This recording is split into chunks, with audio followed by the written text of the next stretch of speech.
In winter, roofs whisper secrets, trees stand still like old soldiers, and the air bites noses with a kind of glee. But for early settlers, that frosty nip wasn't poetic. It was a daily, bone-chilling question. Will we actually survive this?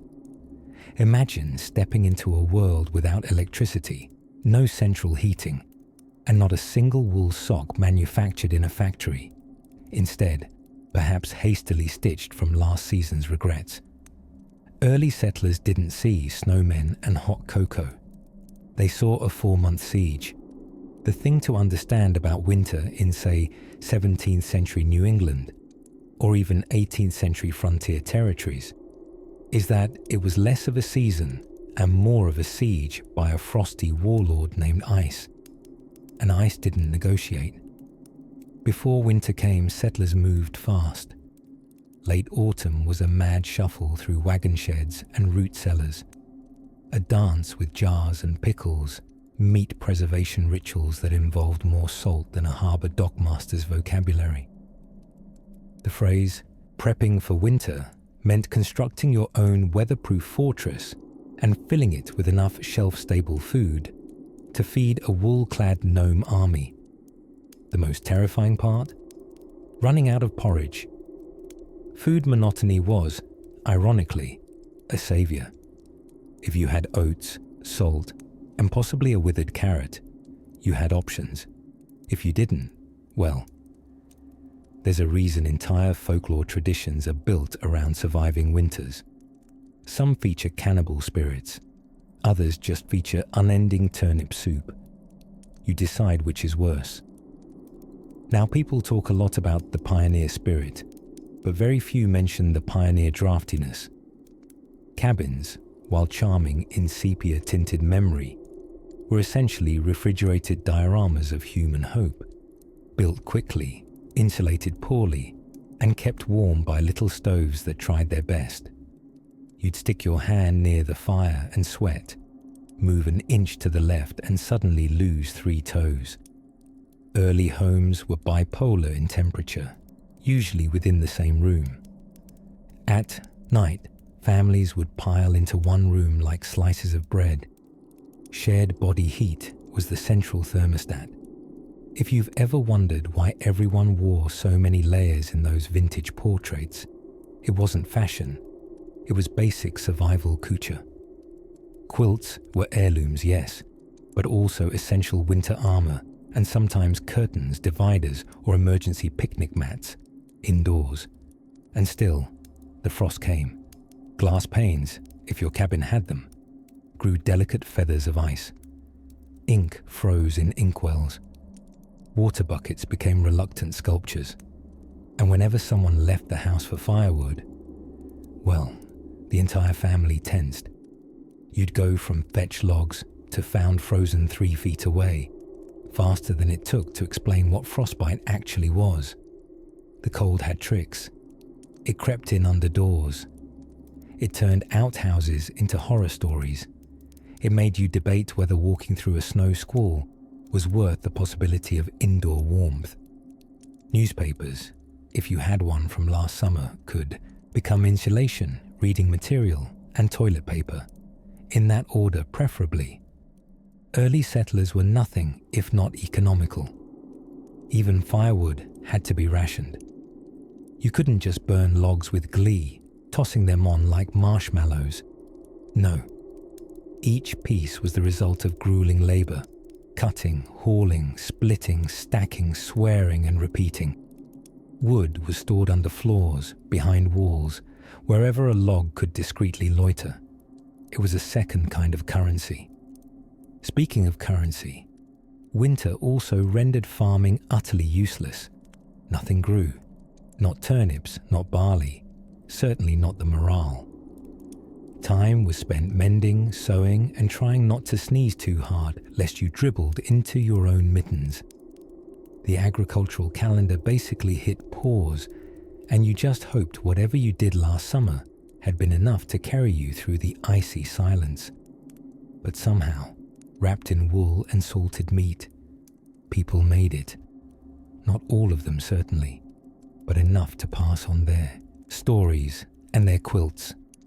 They left behind tales of frozen potatoes, frostbitten livestock, and the singular joy of soup that wasn't entirely bland. And so, as snow settled gently over their roofs and the firelight flickered like a tired eyelid, early settlers leaned into their winter habits. They read old books, told better stories, and waited patiently for the miracle of April mud. If these stories help you drift off, please subscribe to the channel. It would mean the world to me. And before you fully fade into dreamland, I would love to know where you're listening from and what time it is there. Now rest that weary modern mind. There's so much more to uncover in the quiet hush of history. Before snow became an aesthetic on Christmas cards, it was a very real menace with excellent aim.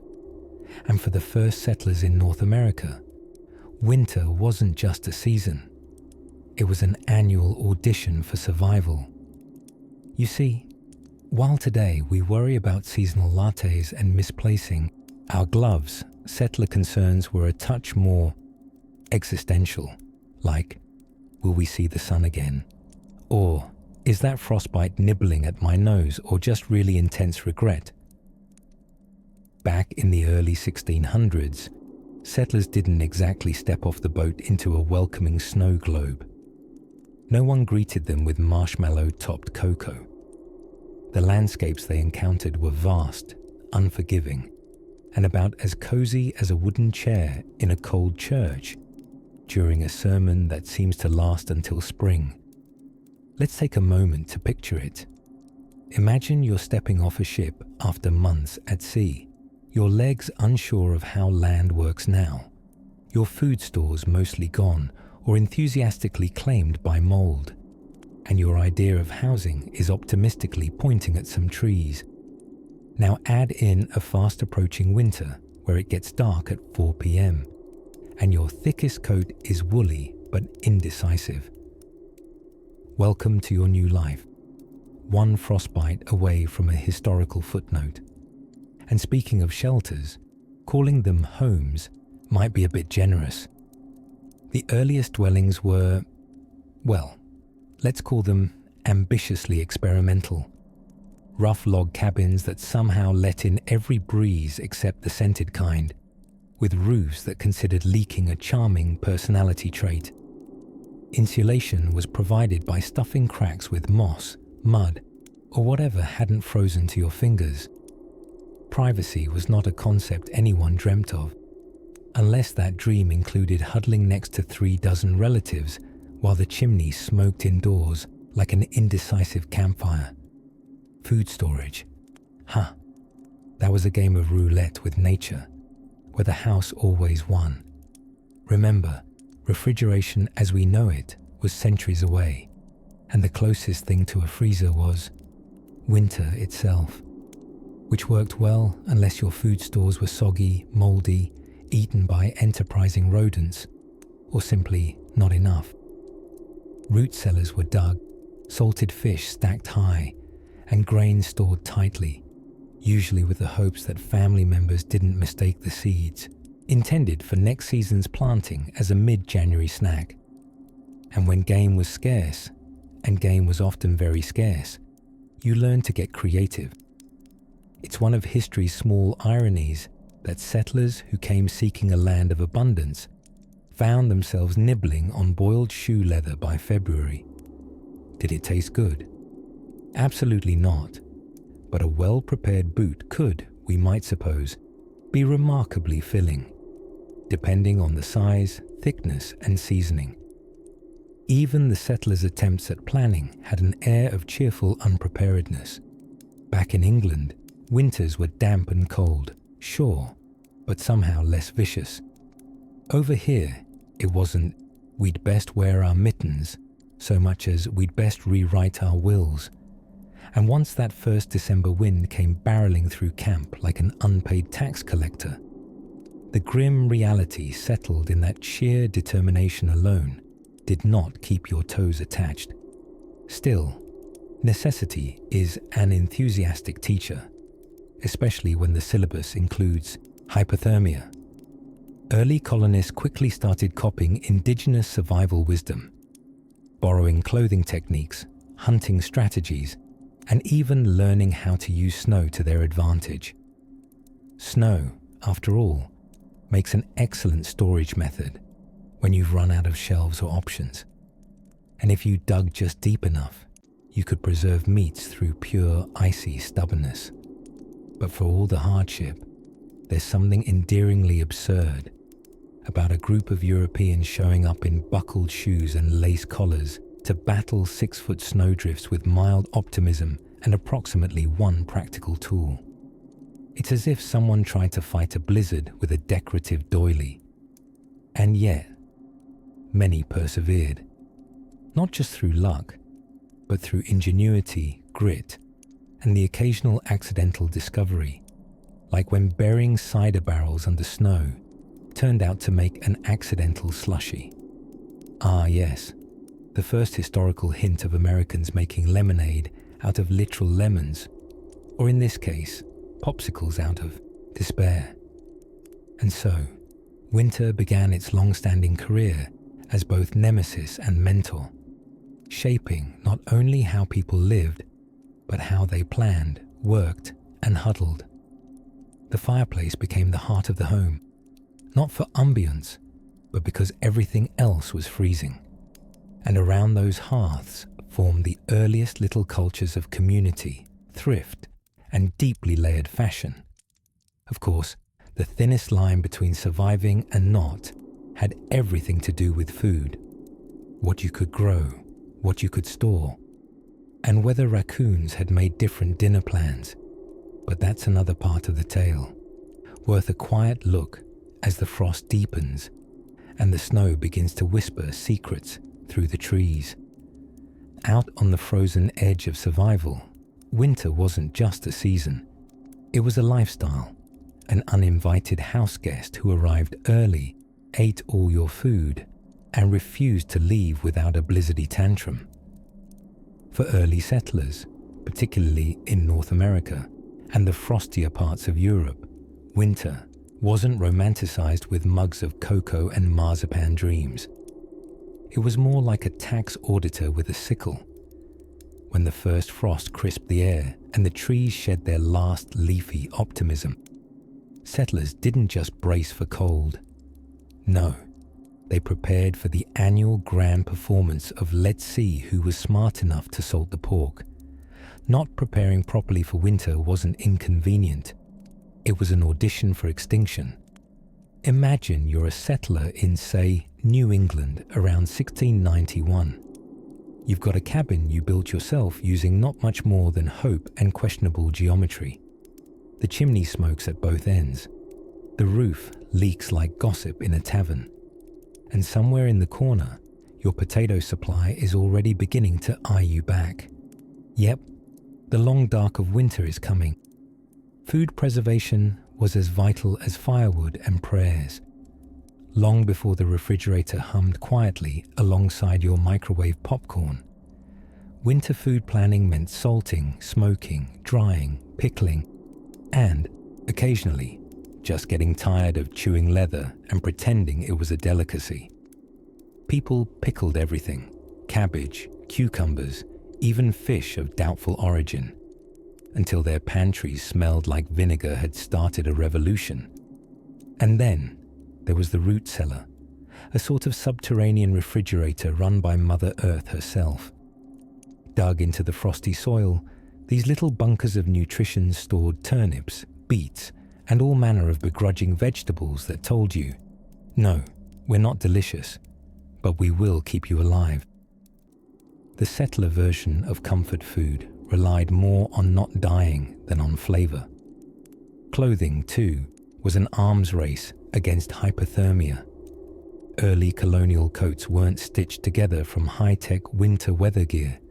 They were made of wool, homespun and itchy, layered in ways that made everyone look like a potato sack wearing another potato sack. Fashion was not dead in winter. It simply fled south for the season. And yet, the settlers endured. They re-chinked their cabins, a cozy term for packing mud and straw back into wall cracks. They chopped wood until their arms became seasoned hickory themselves, and they invented games with names like Fox and Geese, which involve stomping circles in the snow and hopefully not spraining anything. But the real secret to beating winter was not just preparation or inventing snow-based board games. It was community. Settlers helped neighbors mend roofs, shared stores of food, and held on to gossip like it was hot cider for the soul. In winter, finishing a quilt wasn't just a craft, it was emotional survival. Even religious services, often held in frigid meeting houses with more wind than windows, played a part.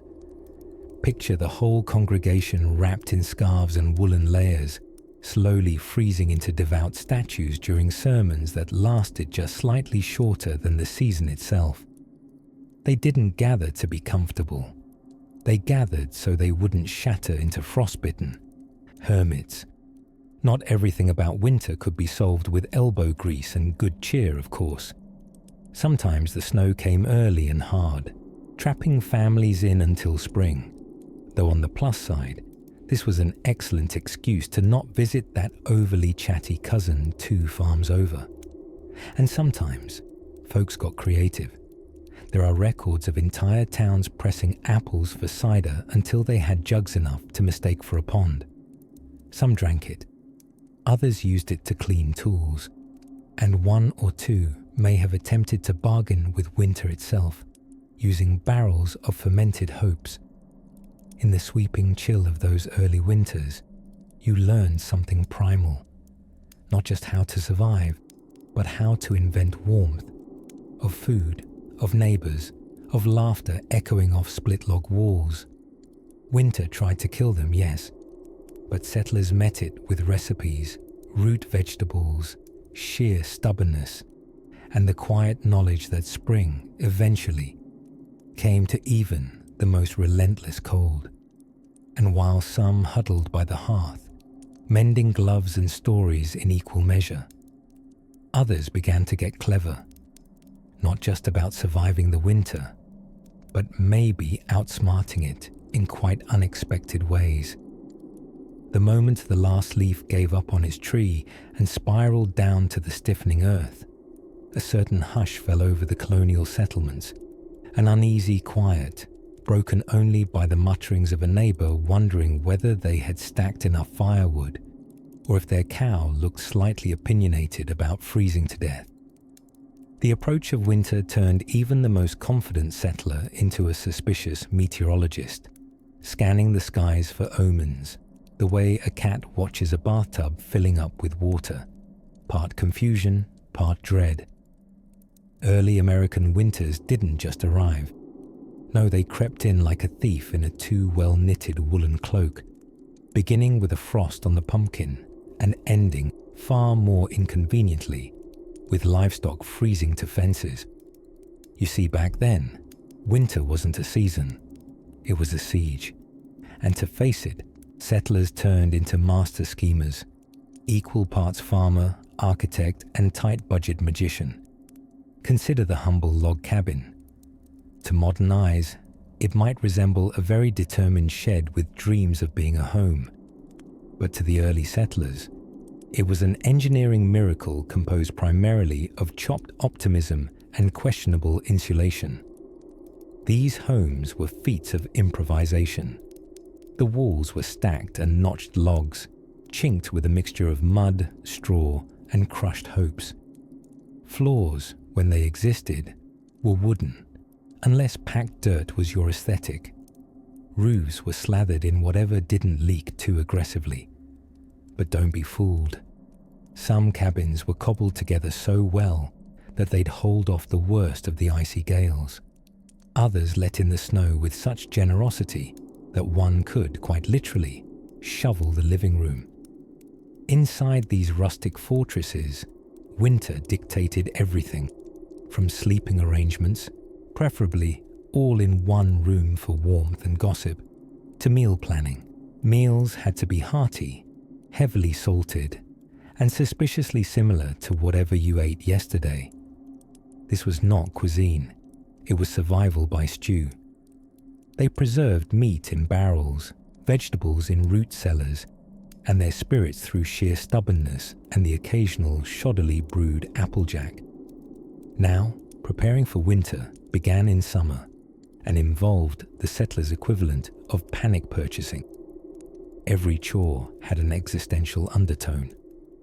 Hay had to be harvested and stored, for livestock, yes, but occasionally for added insulation in the walls. Firewood was chopped in hysterical quantities.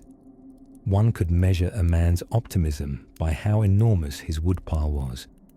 And let us not overlook candle making, an act that involved boiling animal fat until your house smelled like regret and ambition.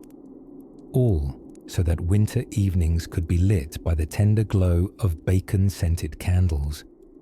Even clothing was recalibrated for survival. Wool was not optional, it was an institution. One began layering long before layering was fashionable. Breeches were stuffed, mittens were sewn, and a good cloak was essentially your portable hibernation chamber. The settler's relationship with cold was not one of acceptance, but of adversarial respect. Cold could make the leather of your boots crack, the iron on your stove snap with fatigue, and your own breath seem to insult you with every puff.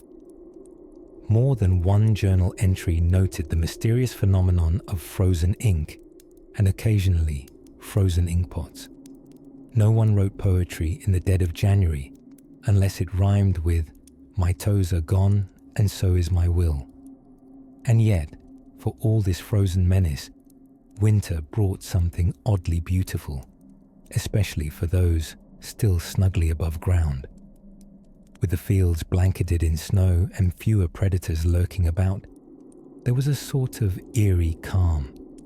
The constant bustle of the colonial world softened into a rhythm of staying in, huddling by the hearth, and enduring. Wool socks doubled as social currency. Tails were traded beside flickering hearths. Even the livestock, stunned into quiet, added to the muffled silence. It was, in its own brisk way, a time to come inside, both literally and figuratively. Of course, not everyone had the same experience. Different settlements fared differently, and not just because of luck. Certain communities seemed blessed with uncanny levels of preparedness, while others, well, let's just say, learning from your neighbor's tragic frostbite experience was a common winter hobby, and nowhere made this clearer than the odd little miracles of New Sweden, a tiny Scandinavian outpost where people actually embraced winter as if it owed them rent. But we'll get to that. For now, imagine a wooden door gently shut against the wind, a pot of something slowly bubbling, and the last sparks in a fireplace crackling with the comfort of outlasting one more day of the long, glacial siege. As autumn's golden fringe receded into brown branches and the last, lazy apples dropped from trees like forgotten thoughts, early settlers found themselves staring down the barrel of another winter. Nature, in all her chilly grandeur, was not in the business of offering second chances. If one didn't prepare adequately, it wasn't just a matter of cold fingers. It was a question of continued existence, a fact the early colonists came to understand with impressive, frostbitten clarity. You see, winter in the 17th century colonies wasn't just about snowmen and cinnamon spice ideals. No one was dashing through the snow. They were trudging, shivering, and muttering curses at the wind under their breath. Imagine trudging to the outhouse at 3 a.m. with nothing but a candle, your dignity, and a wool blanket that might as well have been made of decorative paper. The frost didn't just nip. Sometimes it bit like a very determined raccoon. And if you weren't ready, winter would whittle you down to your base elements, and possibly your bone marrow. The genuine terror lay not in just being cold, but being unready for cold. Early American colonists had grown accustomed to temperate British breezes and rain that politely asked permission before falling. They arrived in North America, however, only to find that January called the shots and took no prisoners. A snowstorm in New England wasn't a delightful flurry. No, it was snowfall at a 45-degree angle, coupled with the howling wind of 50 very angry banshees. One major concern was food. By December, what hadn't already been salted, smoked, dried, or buried in a barrel was either moldy, frozen, or eaten. Food preservation was less culinary art and more vaguely hopeful sorcery. Vegetables shriveled in root cellars, meat grew brave little white beards of its own, and jerky may or may not still have parts of the animal's biography attached. With modern refrigeration centuries away, the winter diet was primarily fueled by pickled things, salt, starch, and the sheer stubbornness of being alive. The resourceful among them, typically the ones still upright, had mastered a few key survival arts. They built thick log homes with small windows, not for aesthetics, but so that fewer bits of the Arctic could get in. They lined the walls with moss, mud, and occasionally the odd bit of wisdom passed down by local indigenous peoples, who looked at the colonists and undoubtedly thought, they're not going to last long with that attitude. Indeed, had it not been for local Native American tribes who shared knowledge on how to plant, prepare, trap, and bundle up like sensible humans while Europe worked through its buttoned-up Renaissance sensibilities, the settlements may have become little more than academic punchlines. But still, settlers persisted, part stubborn endurance, part clever improvisation. They shoved dried herbs in everything, not so much for flavor, but to ward off actual scurvy. They learned to burn green wood when dry wasn't available, even if it smoked like a nervous actor on stage. They chose to layer their clothing in what could be generously called fabric lasagna, with results that were warm, if not particularly graceful. And at night, nighttime in the dead of winter, every fire became a glowing throne, every shared blanket a small treaty of peace. No one wanted to argue while huddled under a patchy quilt with icicles tickling the ceiling beams. Even the grumpiest had to admit, on occasion, that sharing body heat was a survival necessity, not just a scandalous luxury. There was also the matter of snow. Great heaving carpets of the stuff. It blanketed fields, muffled sounds, and turned entire villages into eerie still lifes where you could almost believe time itself had stopped to warm its toes. Shovels weren't just tools, they were lifelines. Roads disappeared, and you sometimes had to guess where your barn had been yesterday. It was a game. Is that a snowdrift or your last hope of milk? Children, delightfully resilient and possibly immune to common sense, often made the best of it, sliding on frozen ponds, puffing steam like dragons, and hurling snowballs with the accuracy of trained artillery units. Adults were less amused.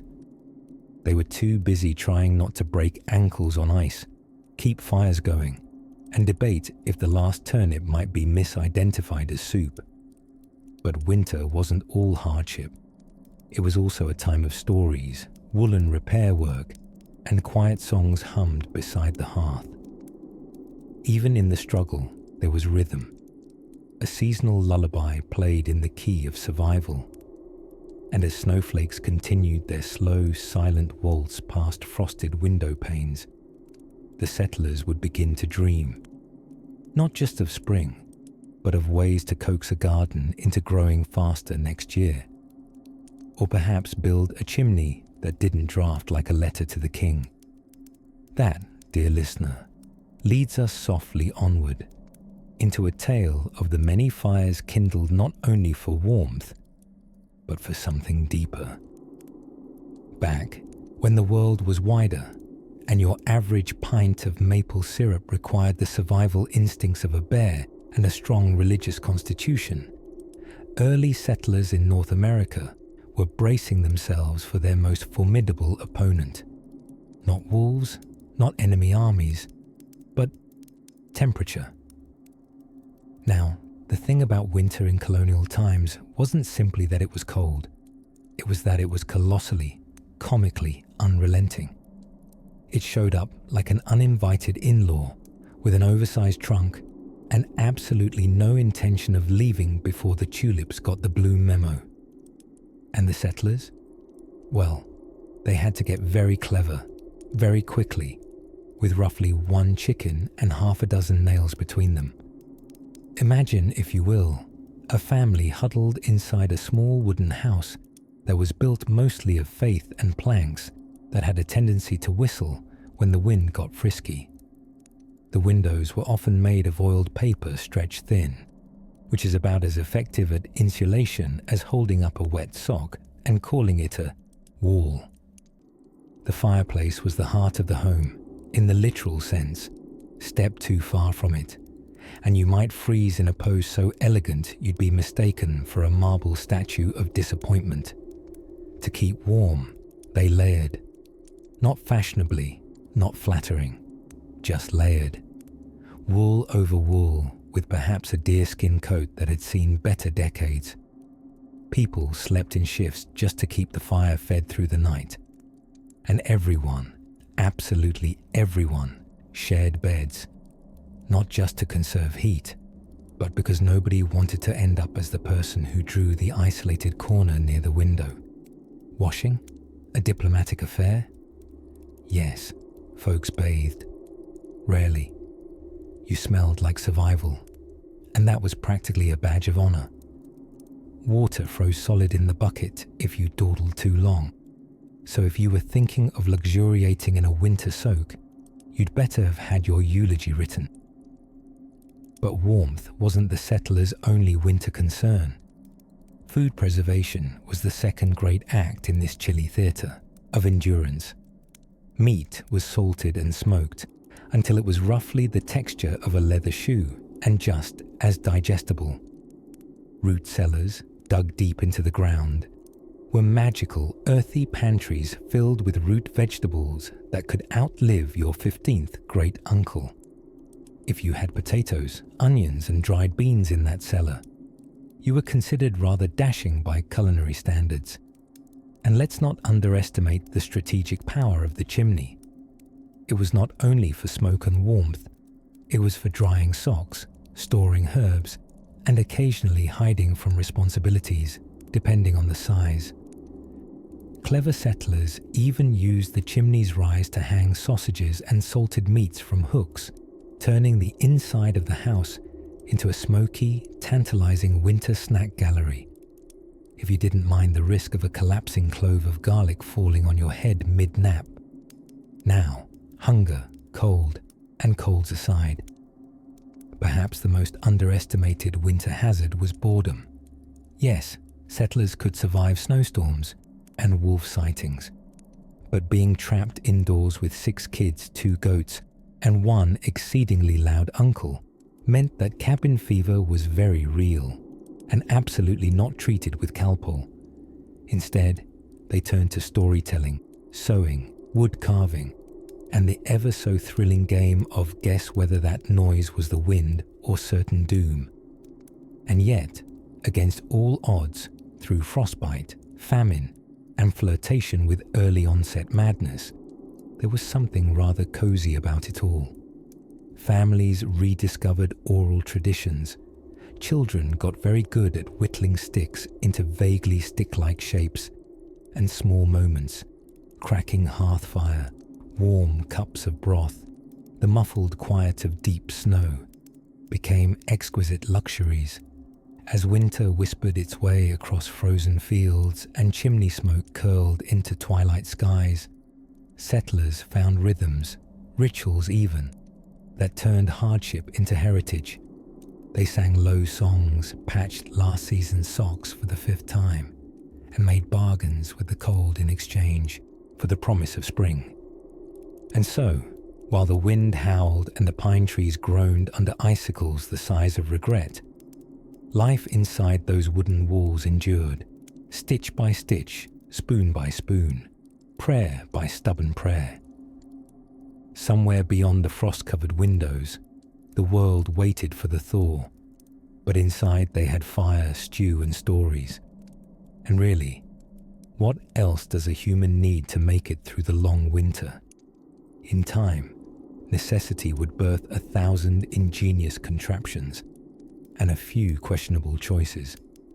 And next, we'll ease into how snow itself became a building material for everything from insulation to, well, ice cream.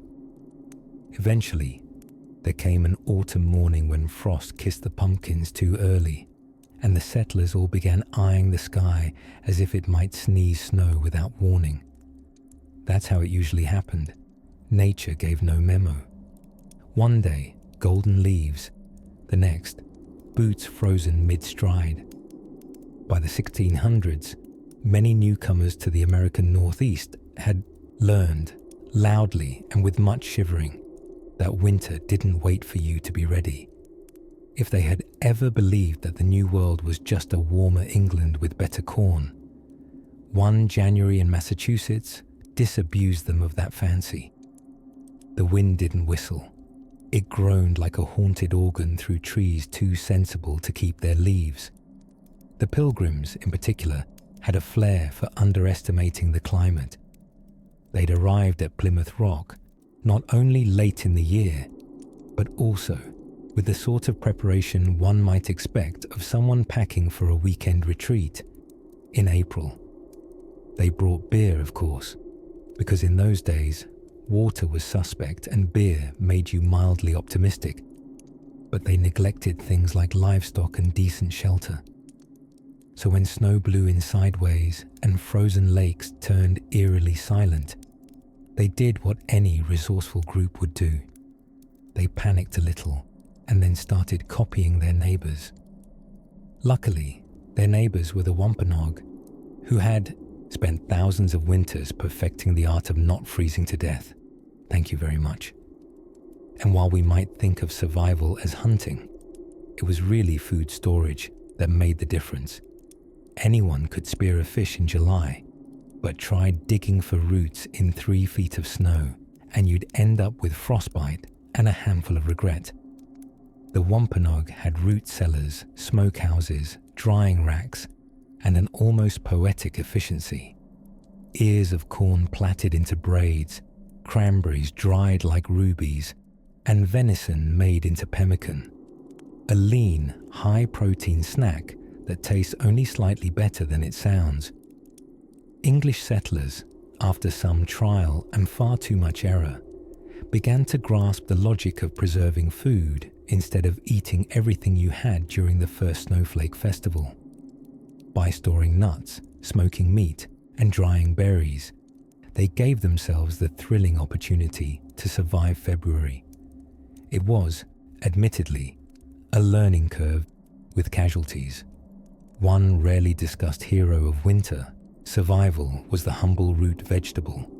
Turnips, carrots, parsnips, and the ever-charismatic rutabaga. These were treasures of the cellar, not because anyone was excited to eat them, but because, unlike strawberries, they didn't spoil for a dramatic flair. They simply sat there doing their job, waiting patiently for you to remember they existed. Settlers also leaned heavily into baking as a form of edible insulation. Dense breads, thick stews, and pies. Oh, so many pies, including the infamous vinegar pie, or poor man's lemon pie, which contained exactly 0 lemons and 1 gentle existential crisis per slice. Still, if you poured enough molasses on it, anything counted as dessert. One of winter's sneakiest challenges, however, wasn't just the freezing or even the lack of calories. It was the darkness. Before kerosene lamps, before Edison clicked on for the very first time, night arrived with finality.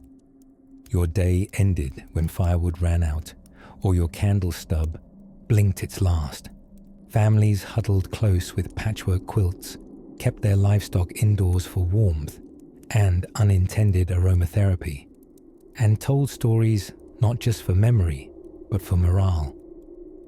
Legends grew colder and taller with each retelling, as did the tales of previous winters.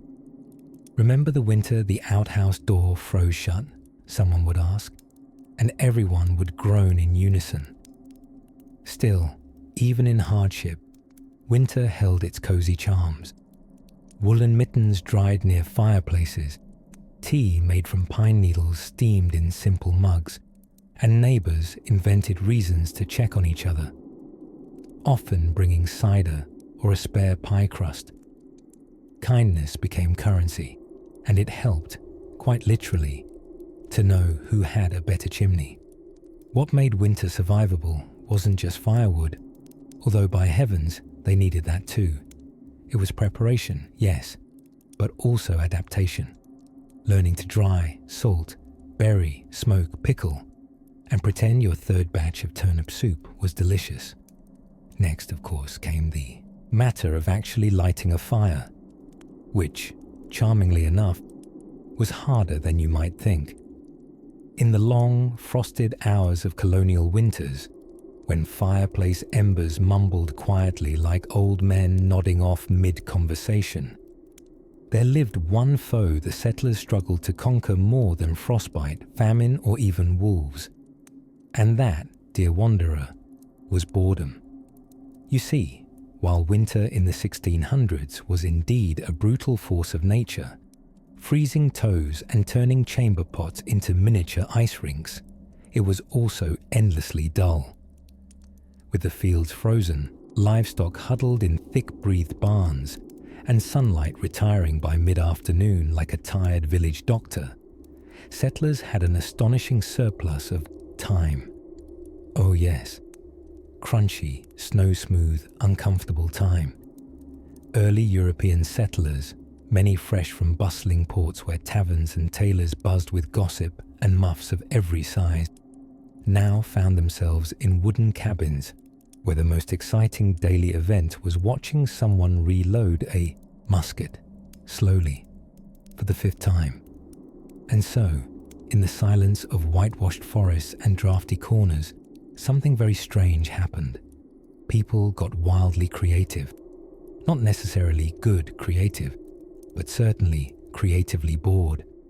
Take, for example, the great indoor spinning contest of 1674 in a small Massachusetts hamlet, today long swallowed by pine and legend. With nothing but wool, stories of the devil, and a slowly fermented suspicion of their neighbours, the townspeople held a contest to see who could spin thread the fastest during the long winter evenings. The winner received 3 warm turnips, lightly salted, and the envious stares of their fellow settlers for at least 4 days. It was, by all accounts, the social event of the lunar quarter. Meanwhile, across the frosted ridgelines of colonial Pennsylvania, German-speaking settlers, who would later charm the continent with their hex signs and pastries, spent long winters engineering elaborate sleighs, not necessarily for travel, no, just for flair. Some sleighs were carved with images of angels, bears, or a particularly stern-looking grandmother with piercing eyes that seemed to follow you across the room. These sleighs were rarely ridden. Mostly, they were shown off during the annual sleigh staring hour, where townsfolk would simply sit in front of their respective sleighs and glare respectfully at one another across the snow. But the real winter pastime, the true champion of frostbitten evenings, was storytelling.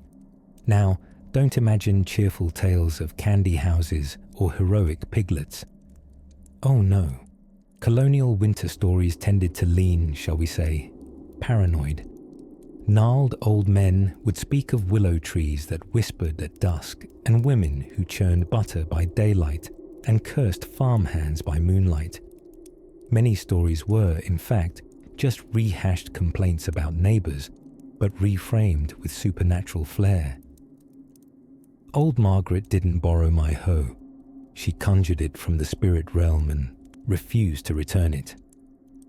This practice ultimately formed the backbone of what historians now delicately call moral folklore, and what neighbours back then called mildly slanderous entertainment.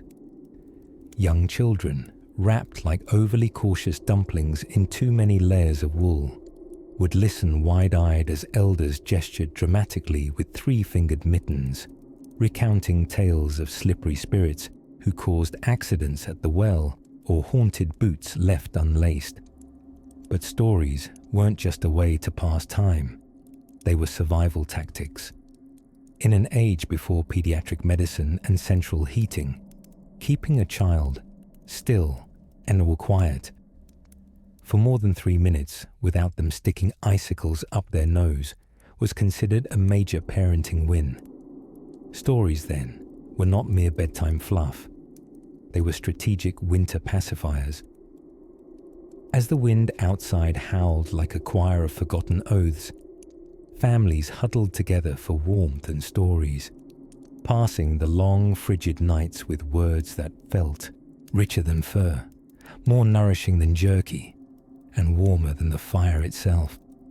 And in that hibernating hush of rural winter, spoken legends crept from one homestead to the next, like a slow-moving frost, quiet, intricate, and strangely comforting. It's tempting to romanticize it all, of course. But let us not forget that while settlers shared stories, they were also carefully calculating whether they had enough oak in the woodpile to survive February, or whether they'd be chewing pine bark and pretending it was dried pork again. Still, boredom, when served cold and long-lasting, has a curious alchemy. It doesn't just shape stories, it shapes culture. It teaches humans how to find magic in nothing, rhythm in silence, and company in the crackle of a flickering hearth. And as we pull the wool gently over our sleepy little historical toes, another story waits quietly in the shadows. One stitched not from boredom, but from necessity, and the curious winter invention that kept more than one settler from becoming a snowman with a mortgage. As December tiptoed into the lives of early settlers like an uninvited guest wrapped in sleet, a familiar ritual began to unfold, one marked not by celebration, but by a kind of quiet panic, half disguised as preparedness. For much of the year, survival was a rather rambunctious affair, felling trees, chasing chickens, and arguing with neighbors about fence lines. But come winter, everything shrank quieter. The trees stopped blooming, the livestock huddled nervously, and humans suddenly remembered that nature absolutely did not care whether or not you'd put up enough firewood. Now, most settlers had no idea what the weather would actually do. The closest thing to a forecast was old Mrs. Grantham's knees, which she swore could predict snow 3 days out, though they were more accurate at detecting storm fronts of pure gossip. Still, experience had taught folks one undeniable truth. If you weren't shoveling something, you were probably freezing. So they prepared. They preserved food like squirrels with slightly more ambition. Apples were dried in open attics, hung like the world's saddest Christmas decorations. Cabbage was packed into barrels and pickled until it achieved a tang that could wake the dead, or at least your great uncle, who snored like a foghorn. Meat was salted, smoked, and in some cases nearly mummified. Every home became a museum of culinary pre-winter desperation. And then there was firewood. Ah yes, firewood, the true currency of winter. Settlers measured their wealth not in gold or land, but in cords. A well-stacked woodpile was a status symbol. It whispered smugly to your neighbors, "I shall be warm." and you shall envy me from beneath 14 quilts and a crusty wool hat. Cutting wood was a year-round affair, but in November it became a religion. Young men were judged not by their poetry or prospects, but by the neatness of their stack. A crooked pile suggested laziness, or worse, impending frostbite. But no amount of firewood could make up for poorly insulated homes. Most cabins were made of logs hastily notched together, with gaps wide enough to accommodate a gossiping draft. Settlers stuffed these spaces with whatever they could find: mud, moss, dried grass. Imagine building your wall's integrity out of a glorified herbal tea. On particularly windy nights, the cabins groaned, not from supernatural mischief, as some claimed, but from the sheer thermodynamic absurdity of their construction. Still, community helped, or more accurately, enforced communal misery helped. Folks gathered for things with charming names like quilting bees, which sounded delightful, but mainly involved a lot of sewing and low-grade bickering.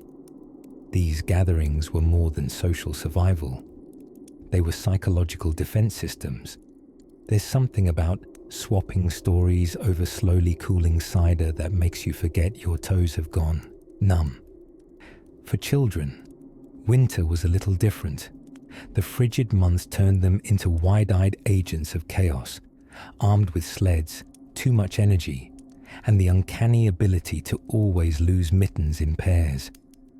While adults worried about wood, children waged snowball campaigns, built lopsided snowmen, and shoved each other merrily down frozen hillsides with all the gentleness of a minor avalanche. Occasionally, a settler would experiment with inventiveness. A fellow might build a double-layer wall, hoping to trap warm air. Another might fashion a stove from a barrel and too much optimism. One woman even tried to knit an entire house wrap from sheep's wool, before realizing that sheep are less cooperative construction material than one might hope. These small eccentricities were rarely successful, but they did provide conversation, an invaluable commodity when the roads to the next town were snowed under until spring. Yet, as bleak as it all sometimes became, there was a strange peace in surrendering to winter's rhythm. The outside world slowed. The nights stretched long and lovely. Inside, by candlelight, families whispered stories, played fiddles, and fell asleep to the reassuring tick of cooling stoves and crackling logs. For the early settlers, surviving winter was not just about braving the cold. It was about embracing a different pace of life, one where warmth, togetherness, and a well-timed jar of pickled beets meant everything. Outside the frosted windows, snow erased the world and made it anew.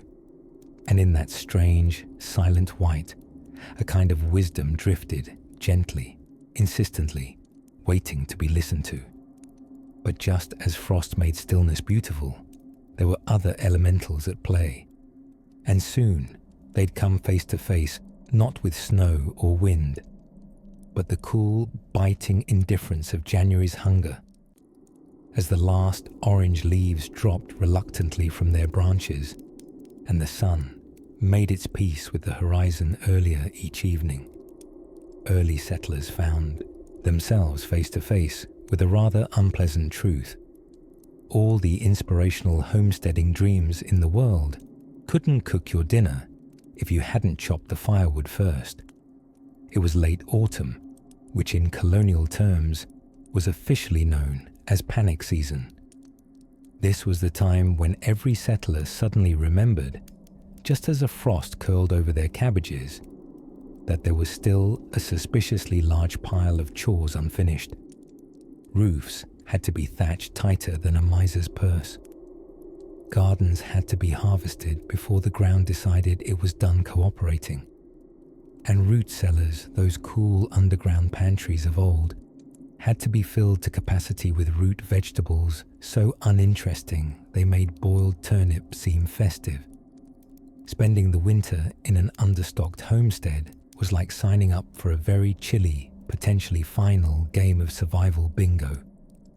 Well-fed neighbors could only share so much.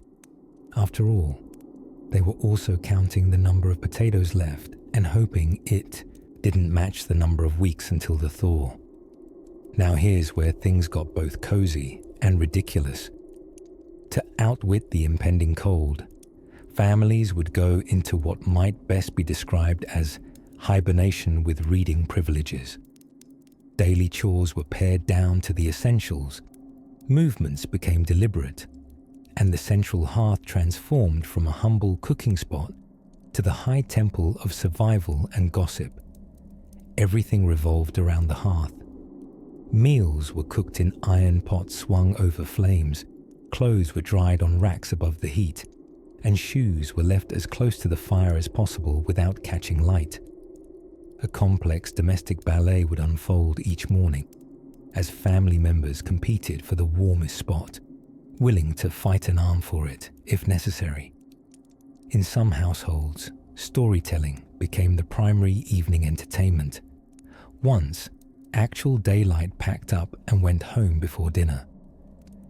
These stories served two purposes. One was passing on lessons and histories, like why Uncle Eben no longer trusts sleds and maple trees. The other was to keep minds too occupied with imaginary dragons and talking raccoons to focus on the dismal fact that breakfast was still going to be boiled cornmeal. Communities with access to books, which was rare, treated them like collective treasures. A single tattered volume might make the rounds between cabins, each family poring over it by candlelight, furiously trying not to drip wax on the pages. Books weren't just diversions, they were mental kindling, small, flickering scraps of civilization in the cold void of February. And then there was the never-ending threat of surprise drafts, the kind of drafts that sneaked in through floorboards, around windows, under every ill-fitting door, and were sneakier than a raccoon in the pantry. Settlers became experts in insulating with whatever was at hand: moss, mud, woven rags, and in truly desperate cases, old tax records. No nobler fate for one's paperwork than plugging a hole above the window before a snowstorm. Clothing, meanwhile, became less about fashion and more about sheer survivability. Layers were stacked like a Shakespearean insult, thick, specific, and occasionally containing a goat. Children were bundled until they could roll across the floor without bending an arm. And wool, that hard-working hero of early fashion, was everywhere. Scratchy, certainly, but it repelled the cold with a kind of stubbornness settlers admired. Still, nights were long, and the stars had more time than usual to glitter with indifference. Dreams wandered slower in winter. Thoughts of spring became softly fraying threads in the communal tapestry of hope. Even the animals seemed to dream slower. The cows preferred cuddling. The chickens refused to get up early, and the dog, if there was one, spent the entire season anchored to the fireplace with a sigh that suggested he, too, was counting the days. But for all its brutality, winter offered something unspoken. Forced restfulness, a reminder that not every hour had to be bent toward productivity. In between the cold and the chores, in those quiet twilight hours with nothing but crackling wood and drowsy stories, settlers found small slopes of peace. And with snow blanketing the land like a thick, sleepy sigh, life slowed. It had to, which meant there was time, finally, to reach for that shared book, to laugh at old tales, or to simply stare at the fire and feel whispers of dreams not yet imagined. Soon, though, those dreams would be poked awake, by weather, by need, and by the curious winter practice. of counting days using beans, somewhere between the last golden leaf of October and the first stubborn snowflake of December, early settlers faced their nemesis. Not wolves or bears, or the occasional passive-aggressive neighbor with a pitchfork, but something far more vast, silent, and inconvenient. Cold. Cold that made your mittens crunch like crackers, that froze your beard to your chin like nature's duct tape, and that politely suggested you reconsider doing anything productive until April. Now, most people today worry about losing Wi-Fi during a snowstorm. But early settlers, they were preoccupied with whether the soup at dinner would freeze before it reached their mouth. And honestly, who could blame them? There's a little-known reason why windows in early colonial homes were often the size of a squirrel's resume, and it wasn't because they lacked the grandeur of modern interior design. It was because glass was expensive, sure, but more importantly, windows let in cold drafts faster than gossip at a quilting bee. Some resorted to oiled paper instead of glass, which blurred the outside world into a frosted dreamscape, half privacy screen, half budget frostbite filter. And while we're here, let's talk insulation. Today we pack our walls with pink fluffy stuff that looks suspiciously like cotton candy for pessimists. But back then, insulation might be a thick quilt, a stacked log wall, or if you were very lucky and had married someone with wool-based ambition, a lining of sheep's wool sewn into the seams of your clothing.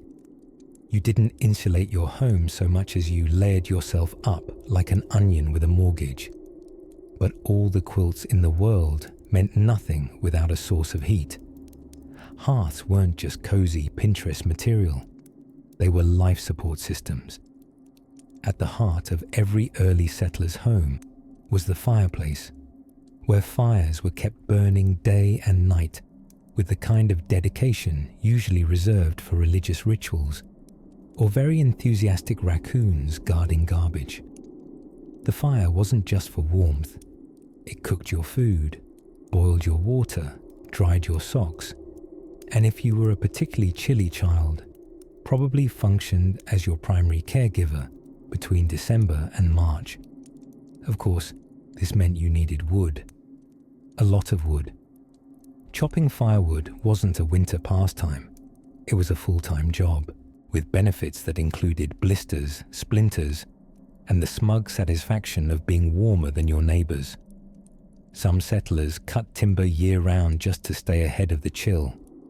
In certain regions, a family's social standing was directly proportional to the size of their woodpile. If you could sit on your porch in October and stare proudly at your cordwood mountain while sipping cider, you were living the colonial equivalent of the suburban dream. Once indoors, humans adapted in peculiar ways. People slept in group beds, not just for warmth, but because personal space had not yet been invented. A family bed was standard, which meant you'd spend long nights shoulder to shoulder with siblings, parents, stray cats, and possibly a baked potato or two for extra warmth. Yes, really, people used heated foodstuffs in their bedding arrangements. If you ever find yourself snuggling a hot potato in a flannel wrap, just know you're honoring a time-tested tradition of thermal thriftiness. Outside, things were harsher. Livestock needed special winter accommodations. Chickens got straw-stuffed coops, and cows were tucked into barns next to their humans, warming the air with their presence and their, expressive digestive emissions. Everything was recycled. Heat, wool, even breath. Because the alternative was frostbitten toes or worse, an exceptionally boring obituary. Winter didn't just threaten your toes. It tested your pantry planning. Without crops, settlers relied on preserved food, salted pork, dried beans, root vegetables buried deep in cellars where the frost dared not go. These root cellars were more than food storage. They were lifelines dug straight into the earth, dark and silent, their walls lined with unglamorous but noble potatoes waiting to be called into duty. And if this all sounds taxing, you're right, it was. But there was a peculiar kind of poetry in winter's tyranny.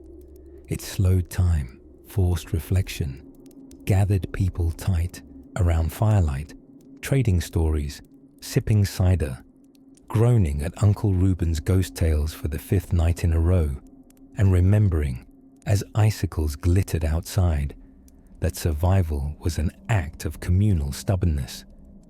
Yet winter, for all its frosty fierceness, wasn't too proud to be outfoxed, especially by an enterprising settler with a snuggly farm cat, an extra quilt, and a good batch of pickled carrots. And as our weary settlers tucked themselves in, basking in the mammoth accomplishment of not freezing to death before breakfast, our minds drift toward the next challenge. How exactly did they get clean when bathing meant removing all those carefully layered clothes? Ah, a different kind of chill entirely.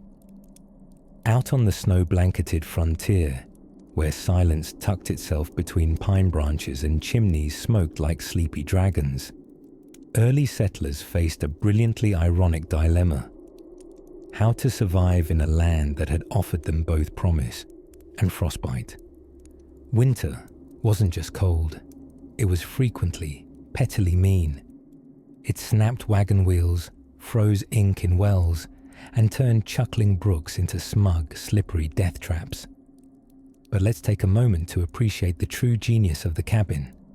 Now, we might think of log cabins as rustic weekend getaway spots with overpriced plaid blankets, but to the early settlers, the cabin was their spaceship, launched into the unrelenting vacuum of winter with only salted pork and defiant optimism for fuel. Built with alarming speed and questionable architectural training, the average cabin started with walls no thicker than loyalty between rival fur trappers. If you were lucky, they kept out the wolves, the wind, and third-hand gossip. If you were unlucky, the cabin leaked in philosophical ways, existential drafts that questioned not only your insulation, but your entire life plan. Yet, these hardy homes were their heroes in log form. Settlers armed with axes and a deep mistrust of corners managed to chisel homes out of trees so fast that if the forest had hired a union rep, there would have been walkouts. Once built, the inside of a settler's cabin resembled what might happen if an IKEA store collided with a barn and a panic attack. Everything had to serve a purpose. Your bed was also the bench. The bench was also the cupboard. The cupboard sometimes housed chickens, depending on the severity of the blizzard and your tolerance for clucking. And in those tight quarters, settlers got very familiar with their family, perhaps too familiar. Privacy wasn't an expected luxury, but rather a quaint theoretical idea, like unicorns or an April without mud. Everyone shared the bed, parents, children, possibly a drying pair of socks, and sometimes the neighbor trapped by the storm and now regretting every life choice that led to this moment. Of course, all this combined naturally led to a certain cabin-based phenomenon, cabin fever. Not the theatrical kind with haunted violins, but the subtler, slow-boiling kind that involved long silences, side eyes, and the increasingly suspicious disappearance of the pickled beets. Scrabble hadn't been invented yet, but if it had, every match would have ended in snowball warfare. In the colder months, time did something unusual. It seemed to pause, stretch, and occasionally take naps, much like Uncle Silas after too much cider. Days blurred together in firelight and storytelling, with few chores to tend beyond don't freeze and keep the fire burning. People talked, and when that failed, they read, wrote, or when paper ran out, recited things they hoped someone else would write down eventually. And let's talk about food, a more optimistic term in winter than the actual reality. Meals became events, carefully rationed, closely inspected, and universally praised, as long as they were edible. Lard was not just an ingredient, it was a lifestyle. Stews, salt pork, dried apples, these were luxury items in the snow season economy. Fresh bread was a daydream. Beans, fashionable once again.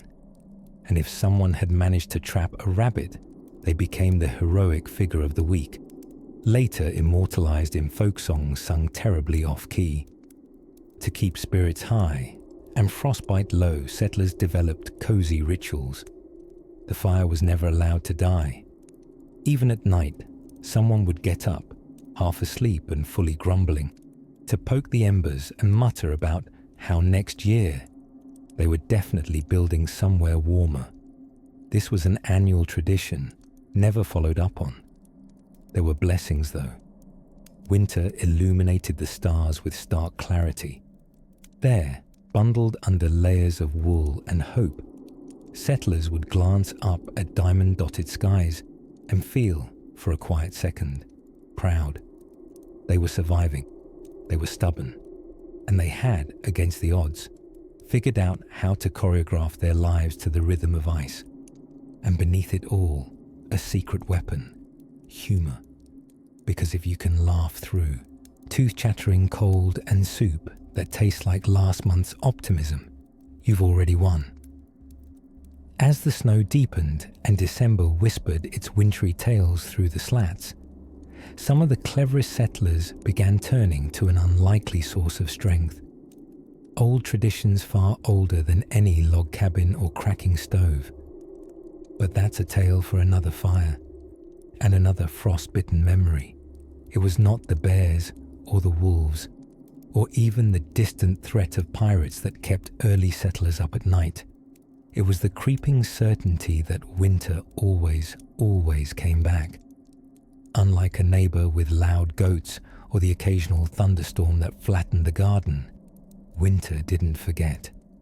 It just circled round the calendar like a hungry raccoon around a berry bush, inevitably showing up with frostbitten fingers and a bone-chilling personality. By late autumn, little colonial villages would have transformed from hopeful summer hubs of activity into quiet, creaking bundles of humans wrapped in everything they owned and quite a few things they didn't, possibly borrowed from livestock.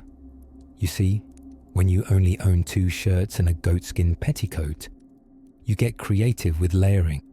A kerchief here, a rabbit pelt there, and suddenly you're dressed like an underprepared squirrel attending a Renaissance fair. The architecture of these early dwellings didn't exactly spare warmth like a modern cabin does. The average settler home was a lovely combination of drafty wood, wishful thinking, and a fireplace that smoked more inward than outward. The walls, often made of logs chinked with mud, did little to keep out a wind that had developed its own sadistic personality by mid-December. There was an art to sleeping near the hearth, close enough to avoid freezing, far enough to not wake up flambéed. And still, they pressed on. Fuel was a constant concern. Ever try chopping wood when it's 12 degrees and your axe handle has splinters sharper than the actual iron? It was not for the faint of limb. Whole days were dedicated to gathering, stacking, and defending firewood from both the elements and neighbors with suspiciously empty log piles. Firewood was the original colonial currency, and if we're being honest, far more valuable than the musket that hadn't been cleaned since July. Food, too, took on new levels of existential importance. There was a brief, glorious window where fresh produce came from the garden. But by winter, everything came from a cellar that smelled like wet stone, root vegetables, and poorly managed ambition. The menu was inspiringly consistent.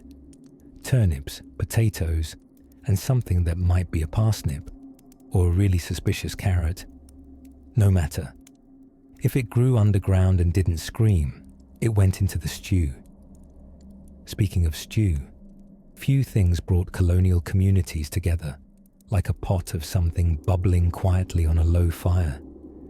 Generous globs of lard were dropped in with spicy culinary flair, which is a nice way of saying there weren't many spices, but there was always lard. Cooking was often a team sport, although there were known family feuds over the last flour biscuit. Legend has it, more than one. Thanksgiving was silently fueled by unresolved dumpling disputes. Children, bundled in layers until they resembled ambulatory sacks of wool, passed the time playing simple games and praying nobody mentioned chores. Older kids chopped ice for water buckets. Younger ones tried nobly not to fall into those buckets. If you grew up in a colonial cabin, odds are you had the thigh strength of a sailor and the patience of someone whose toys had to be hand-whittled by their uncle. And yet, for all the hardship, something rather remarkable happened. Winter became a time to pause, a kind of forced seasonal sabbatical where life slowed to a candlelit crawl. With daylight scarce and travel scarcier, people leaned inward. Folk songs were sung softly by firelight. Tall tales stretched taller under the flickering shadows. Quilts were stitched by hand. Tea was sipped despite tasting suspiciously of boiled weeds.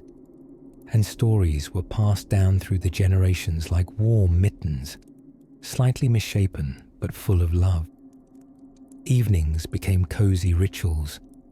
The clatter of cast iron, the comforting creak of wooden floors, and the distant howl of a wind not quite invited inside.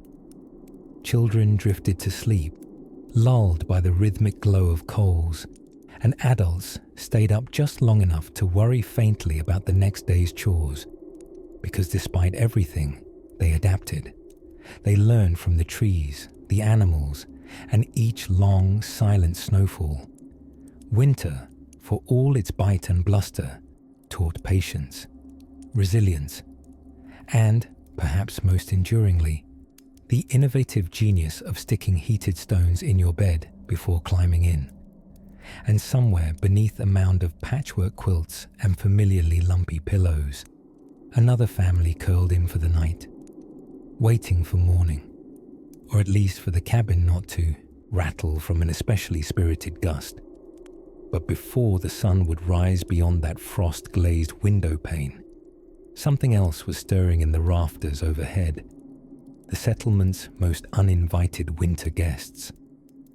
As the firelight danced across the rough-hewn walls of frontier cabins, settlers in the depths of winter found that their greatest luxury wasn't silver candlesticks or feather beds. It was surviving with most of their toes. By the time January crept in on its frostbitten feet, the romantic dreams of the New World had long since slipped away under a thick crust of ice, and what remained was a battle of brains over blizzards. Now, to outsmart winter, early settlers first had to understand a rather inconvenient truth. Nature couldn't be bribed. You see, while you could trade with your neighbors, barter with local tribes, or plead with your cows to squeeze out just one more bucket of milk, there was absolutely no negotiating with the weather. The snow did not care that your roof leaked. The ice did not mind that your axe broke. And the wind. The wind was fluent in sarcasm and particularly insulted by optimism. Preparation, then, became an extreme sport. In late summer and fall, families worked like squirrels on espresso. Every root cellar was meticulously organized with jars of pickled hope, strings of drying herbs, and barrels filled with whatever hadn't already rotted. Shelves groaned under the weight of preserves, though most settlers would deny ever using anything as fancy as shelves, and instead stored their food in crates, crocks, and on occasion snowbanks, with a polite sign that read, "Do not eat, human food. The art of keeping warm without central heating was less art and more desperate innovation. One family stuffed their clothes with dried leaves. Another insulated the walls with animal pelts and positive thinking. Entire households went to bed fully dressed, layered like onions with woolen underthings, 2 shirts, 3 pairs of socks, and just a hint of despair. And if you happened to sleep next to a warm-bellied farm animal, well, that was considered good fortune.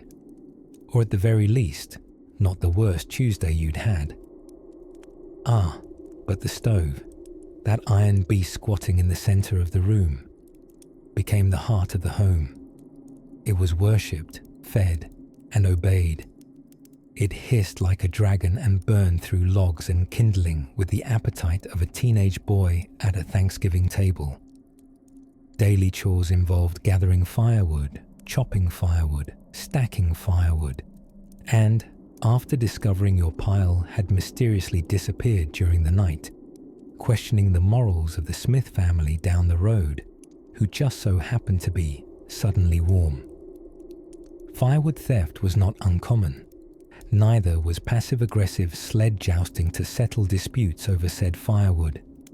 In more civilized disputes, a note might be affixed to your door with a stick of frozen meat, suggesting that your assistance in replacing those 6 logs would be most neighborly. Food became less about cuisine and more about survival geometry. Meals were largely brown or grey, with occasional accents provided by root vegetables that could survive being exiled to storage pits for months on end.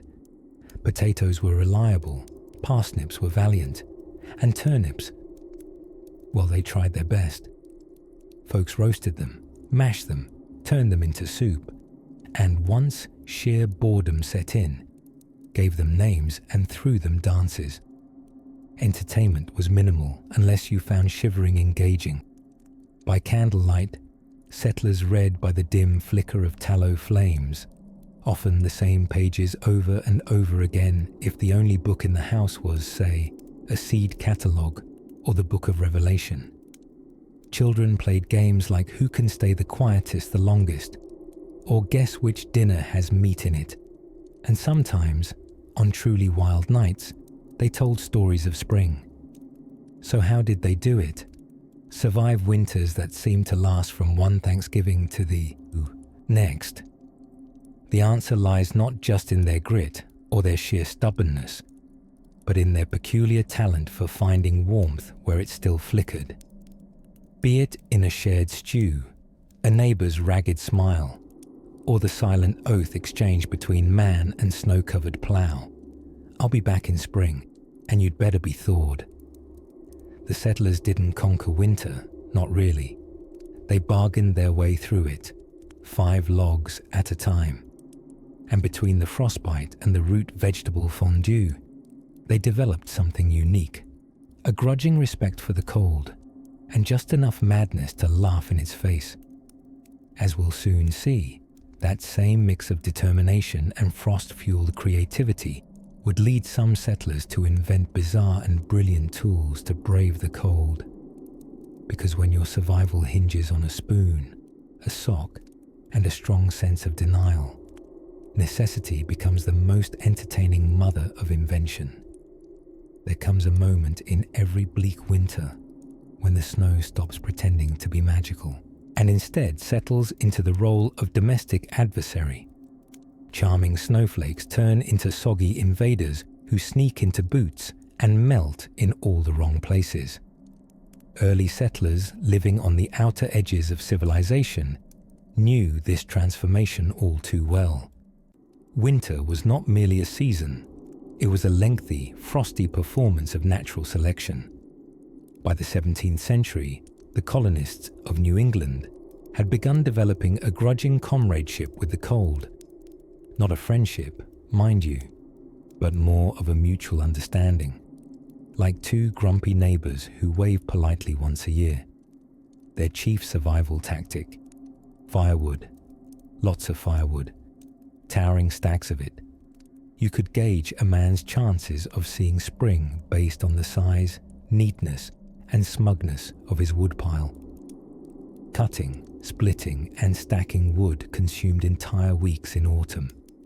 Axes were sharpened with religious fervour. Husbands were judged not just on their character, but on how well their logs burned and how little they smoked. A poorly chosen log was not only a stain upon one's household reputation, it was a form of marital sabotage. If your hearth filled with smoke because you burned green wood, your spouse might sigh, look at you sideways, and start planning to accidentally trade you for a fur trapper with better kindling sense.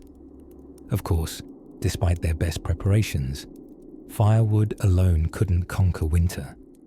Food was another gallant challenge. Preserving it was a high-stakes game of guesswork, salted fish, and passive-aggressive root cellars. Those subterranean pantries were filled with wrinkled apples, pale turnips, and jars of pickled everything, including, possibly, pickled optimism. Salt pork and dried beans were staples, because nothing screams dignified winter cuisine like the tangy scent of survival. By February, settlers began to develop a complex emotional relationship with stewed beans. They despised them, needed them, and feared running out of them all at once. Beans were not merely legumes. They were sustenance and resentment, cooked slowly over dying embers. Let's not forget the scourge of drafts. One might think a simple wooden house would contain the warmth. One would be wrong. The wind, with its PhD in passive aggression, seemed to know every chink between the planks. It snuck in like an uninvited gossip at a village hall meeting, curling into sleeves and chilling the back of the neck with an audacity that felt personal.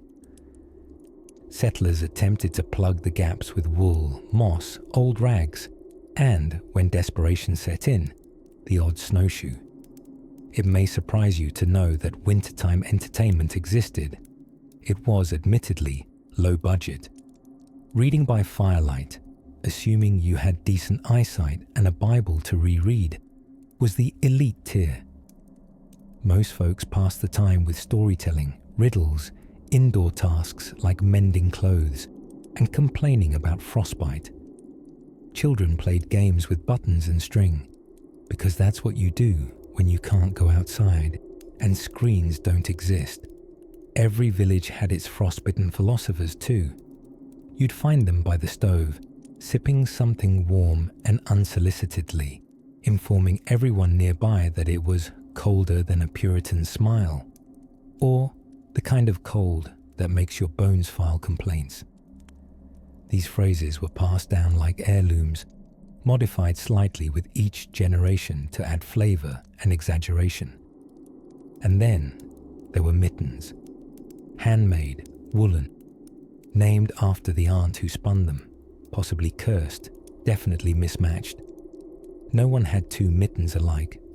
If you did, others stared. It was considered suspicious, like maybe you'd bartered too skillfully, or possibly bribed a sheep. The ingenuity of these settlers during the dark months was impressive, and often a bit eccentric. For example, some families tried to insulate their beds with hot bricks wrapped in flannel. Others slept all together in the warmest room like a pile of domesticated cat people. And when heat still wasn't enough, they resorted to what they called the method of denial, which involved staying in bed until March and pretending to be asleep until the sun talked sense into the sky. It was during these latitudes of slowness, short days, long fires, food rationed like family secrets, that a new kind of wisdom emerged. Quiet resilience, creativity born out of chill, a very peculiar kind of resourcefulness that involved equal parts animal fat, storytelling, and knowing which neighbor had the good cider. And as winter wrapped its long arms around another settler year, the people waited, stirring beans, darning their seventh mitten, and dreaming softly of the muddy, hopeful sing-song of spring. The days ahead, though, would bring more lessons, more clever, chilly inventions born from need and nudged forward by the humbling persistence of cold. As the snow carpets thickened and chimneys choked on their own ambition, it became abundantly clear to early settlers that winter had no sense of humor. It wasn't a mild inconvenience or a seasonal aesthetic. It was nature's annual performance review, complete with ice-stiffened fingers and judgmental winds, and tucked behind wooden doors that creaked like they had opinions. Our forebears embarked on one of their strangest and coziest winter strategies, the art and agony of indoor life. You see, when winter tightened its grip, early settler families, especially those up in the northern colonies, found themselves in a months-long domestic pile-up. We're not talking about your modern snow day scenario with streaming services and microwaved novelty cocoa. These were homes barely insulated, with heat sources that mostly just reminded you what real heat wasn't. Family members slept, worked, ate, squabbled, birthed children, salted pork, and occasionally committed minor acts of hysteria, all within a single smoky room. The concept of personal space had not yet been invented, nor had deodorant, which became a detail best ignored for survival and harmony. If someone grew particularly odorous, they'd say he was meaty with spirit and leave it at that. Even communication underwent a sort of auditory hibernation. Folks developed a whole spectrum of wintertime grunts, nods, and brisk one-word updates. Long conversations burned energy. Warmth came from silence, and from the combined heat of 17 cousins breathing heavily next to the fire. But far from being idle, these settlers had tricks, old world survival spells married to new world desperation. Let's start with quilts. These were not your standard home decor throw blankets, tossed across an ottoman for Instagram approval. No, these were masterworks of patched together wool, flannel, and occasional scraps of mystery cloth. They were made communally during late autumn quilting bees, events only called bees because multi-hour gossip sessions with needles didn't quite stick. And once winter hit, these quilts didn't simply lie on beds. Oh no. They became architectural tools with their own orbits, stitched and flung across doorways to keep out drafts, nailed to beams to form makeshift indoor tents where families could huddle, blink slowly, and pretend they'd already done enough chores. Some even wrapped their livestock in old blankets, giving birth to the fashion-forward concept of the modestly clothed goat. Food preservation became not just a necessity, but a kind of culinary Tetris. Whole walls were lined with dried beans, smoked fish, apple slices curled like storybook scrolls. Cellars groaned with root vegetables, fat carrots, confused potatoes, scowling turnips, all of them waiting patiently to be boiled beyond hope. And yet, with meat scarce and vitamins a myth, winter diets devolved into a game of what can we boil today? There was salt pork, mush, and if one felt daring, mush with extra salt. The spiritual highlight of many a dinner was molasses, dark, sticky, and miraculously shelf-stable until the apocalypse. A dollop of molasses on snow could even double as dessert. And, in many cases, dental work. To help pass the time and keep cabin fever from becoming cabin friction, or worse, cabin duels, settlers leaned into storytelling. Fireside tales became currency, whether legends from the old country or wildly inaccurate accounts of last week's hunt. One could spend a whole night listening to Cousin Enoch explain how he nearly tamed a moose. It would never be questioned, for questioning led to drama, and drama wasted body heat. Board games? Not quite. But settlers did play a kind of proto-charades. beating each other gently with broom bristles and guessing which sin they were being punished for. Children, naturally, created their own amusements. Ice marbles, snow angels with gloriously disproportionate wings, or sledding using a pig trough and blind hope. These diversions were not only tolerated, but encouraged. After all, if enough children played outdoors, the inside stayed marginally less chaotic. In truth, the indoor winter world of early settlers was an experiment in endurance and unintentional comedy. It was a place where grandmothers told fortunes using biscuit crumbs, where pets weren't so much companions as extra blankets with legs, and where marital tension could be relieved by volunteering to fetch water, no matter how far the stream. And yet, for all its frosty inconveniences, the winter hearth became something of a sacred performance, a slow dance of survival, improvisation, and mutual warmth. With every log added to the fire, every quiet moment of shared stew, the early settler family created not just comfort in hardship, but a kind of fleeting frozen peace. The world outside might roar with icy indignation, but inside, life became as soft and strange as a dream waiting by candlelight. And as the days began their slow stretch toward spring, so too did a new chapter unfurl. One where clever roots and strange sellers would take center stage in the settlers' frosty chess match against winter's lingering appetite. Somewhere between desperation and innovation, early settlers discovered that beating winter was less about raw strength and more about being mildly paranoid, with a touch of artistry. Picture this: a thin log cabin, creaking in the dark, surrounded by snowdrifts taller than your average farm boy.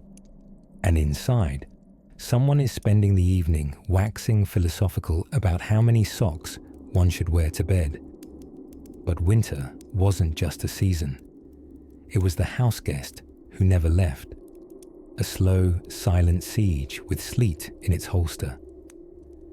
By late November, the soil was frozen. The livestock huddled together like nervous introverts at a town dance, and the preserves in the cellar were now the edible equivalent of insurance policies. This was when cozy also meant cold feet and questionable stew. Food preservation had long since evolved from bury it in snow and hope to more elegant methods, like brining, smoking, pickling, drying, and that old chestnut. Burying it in snow and hoping, just with a little more technique. Root cellars were the settlers' magical pantries, carved into hillsides or sunk below floorboards. Inside, rows of suspended cabbages and aging apples dangled like pale, wrinkled lanterns of hope. The air was damp, the smell was half nostalgia, half onion, and it felt like standing inside the digestive system of Mother Nature herself. Now, we must talk about food rationing. Because if you've ever measured out flour with terrifying precision, carefully counting how many biscuits year-old pantry could still conjure by February, you would have had something in common with every anxious settler wife between Plymouth and Peoria. They kept ledgers, not for finances, but for beans. 6 handfuls of oats remain. John tried to sneak a 7th. He is on thin ice, literally. Every crumb was counted, and moments of mild culinary rebellion were inscribed in family lore. The time little Hiram snuck a spoonful of jam and was sent outside to think about what he'd done, only to be snowed in and forgiven 3 hours later. And oh, how winter made artists of the frugal and scientists out of the cautious. For example, managing draftiness became a cultural institution.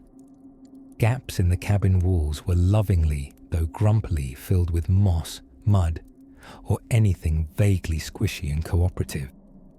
Windows, if you were wealthy enough to own them, got tucked in with layers of oiled paper or fabric, till they resembled more of a suggestion of glass than the real thing.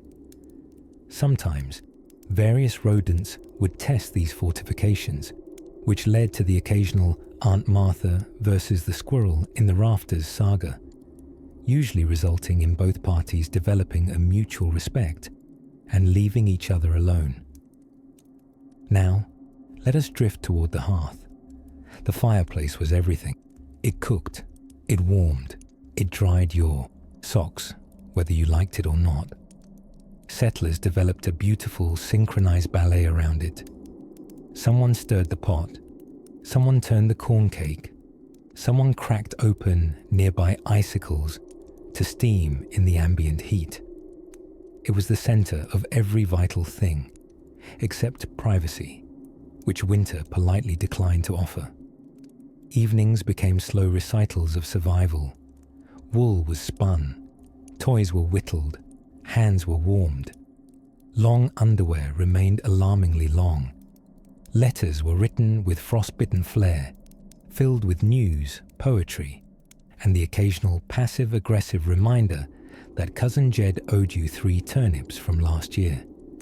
And music, bless it. Even the most tone-deaf pioneer could yank melody from a fiddle or hum a tune by candlelight. Some even made instruments from whatever they could find.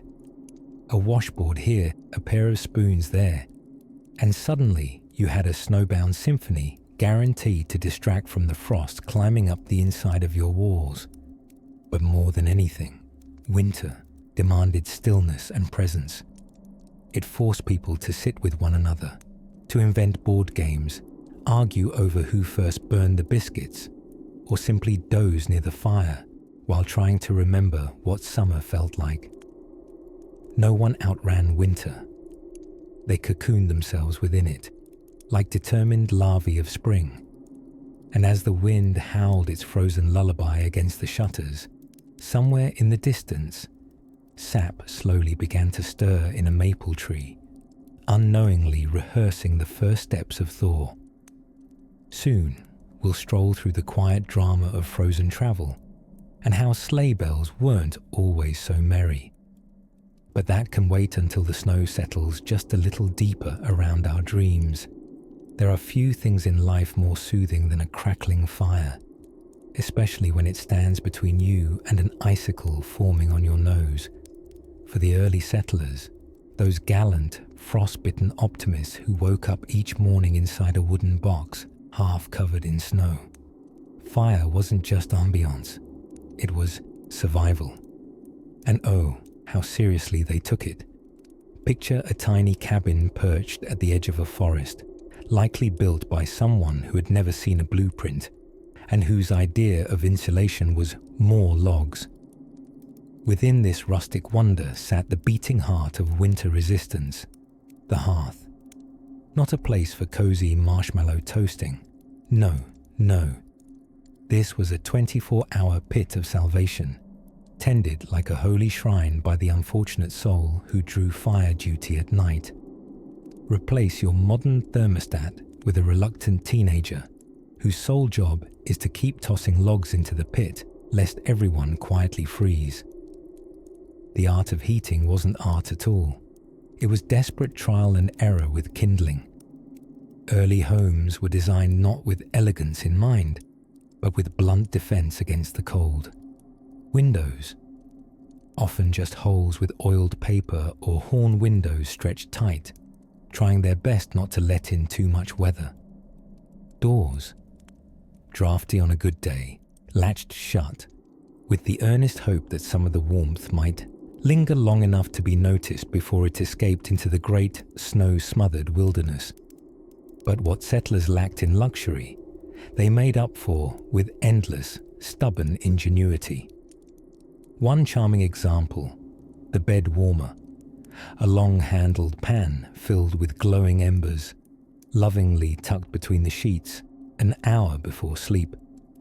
While the name may conjure warm, romantic visions, the function was less spa day and more please don't frostbite my toes.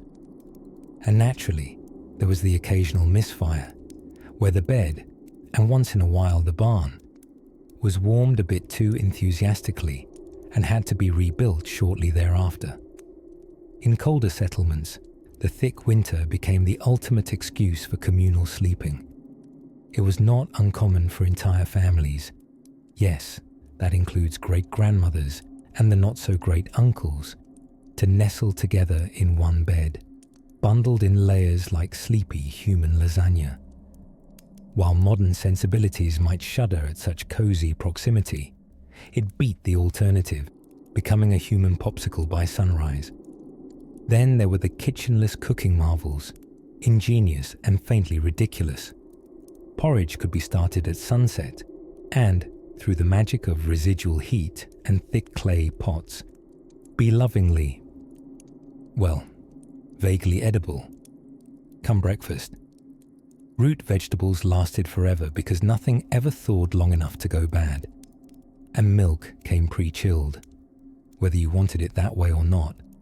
Outside the home, if you dared venture, say, 3 feet beyond your door.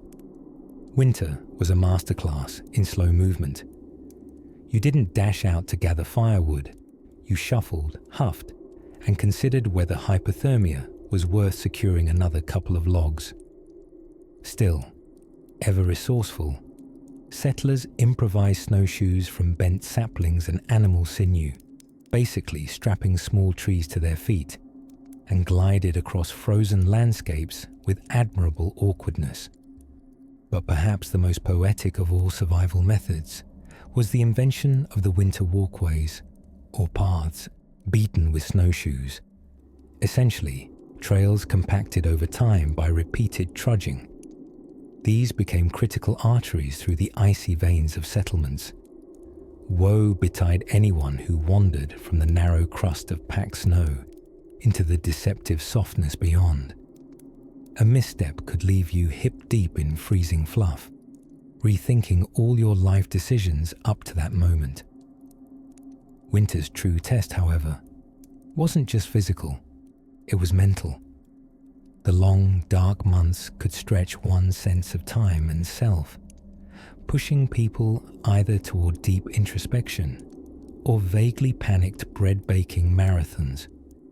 Some coped by singing, others by storytelling, and a brave few by attempting to organize the beans by color, a spiritual precursor to modern-day indoor hobbies like knitting or alphabetizing your spice rack for the 4th time this week.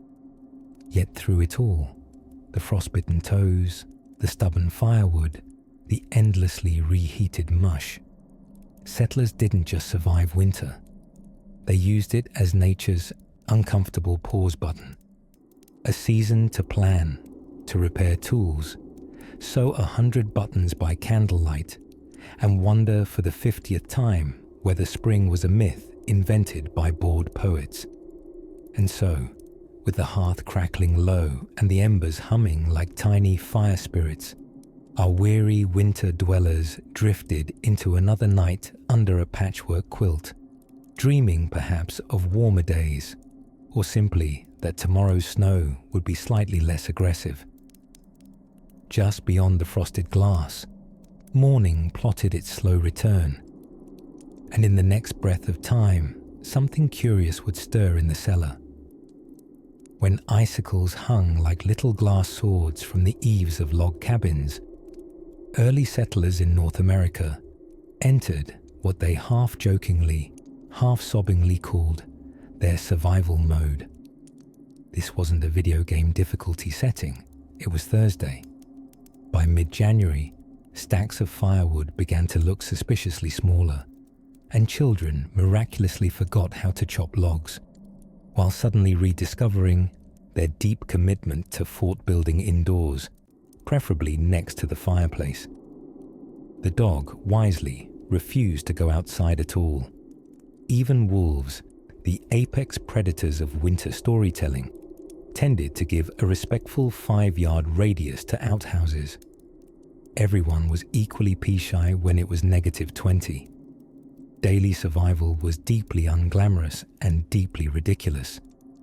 Take, for example, the evolution of winter footwear.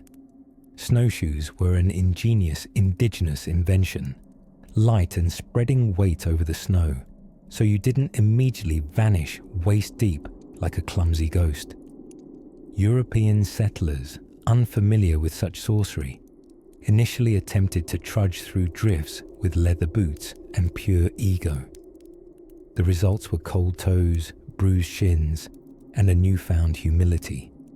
By now, the average settler's wardrobe resembled a fever dream of wool and repetition. They say necessity is the mother of invention, but in winter, scarcity is the grumbling uncle of improvisation. Mittens were often repurposed socks, and if you spotted embroidered decorative patches on someone's clothes, that was patch number 7, and its only decoration was survival. But beyond the clothing and the crackling of chilly floorboards, there was one secret weapon in winter the settlers deployed with increasing creativity. Food. Not fresh food, heaven forbid. Oh no.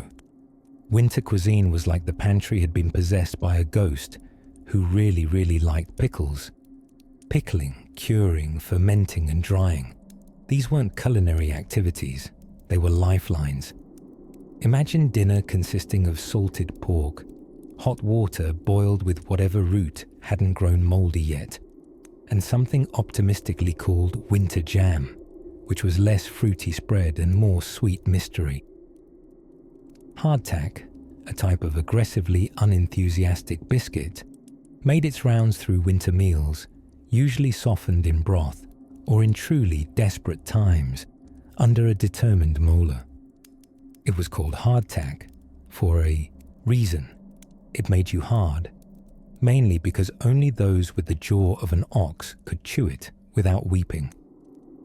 Still, there was one delicacy that lifted winter's frostbitten spirits: maple sugar. In the dead of winter, around late February, the sap of the sugar maple began to flow, reminding settlers that yes, the world was still turning, and perhaps spring had not forgotten them after all.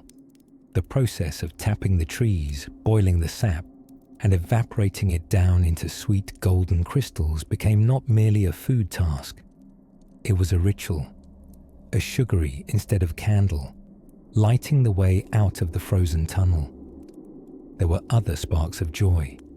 When candles ran low, and they often did, some settlers turned to Betty lamps, which were small flame holders fueled by animal fat.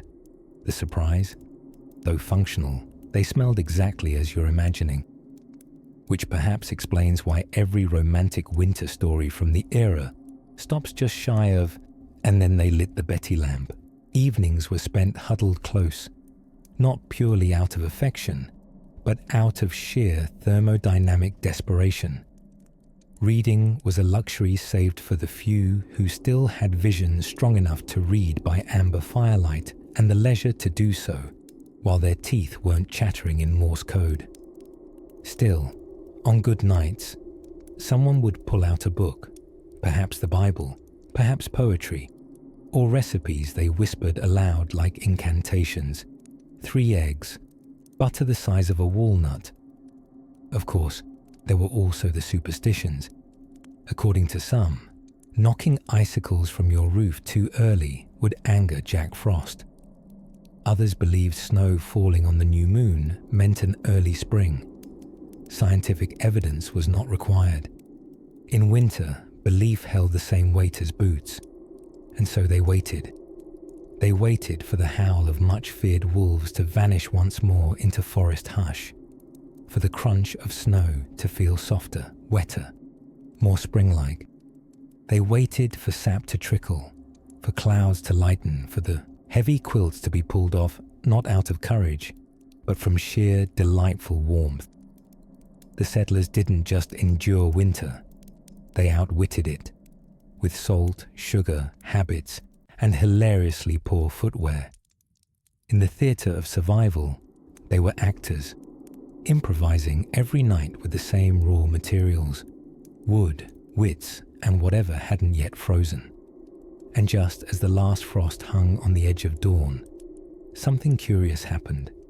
The forest changed its tone, not yet blooming, but no longer asleep, like something stirring just beyond the last snowbank. What was this whisper of change? That, dear listener, brings us to the next scene in our story.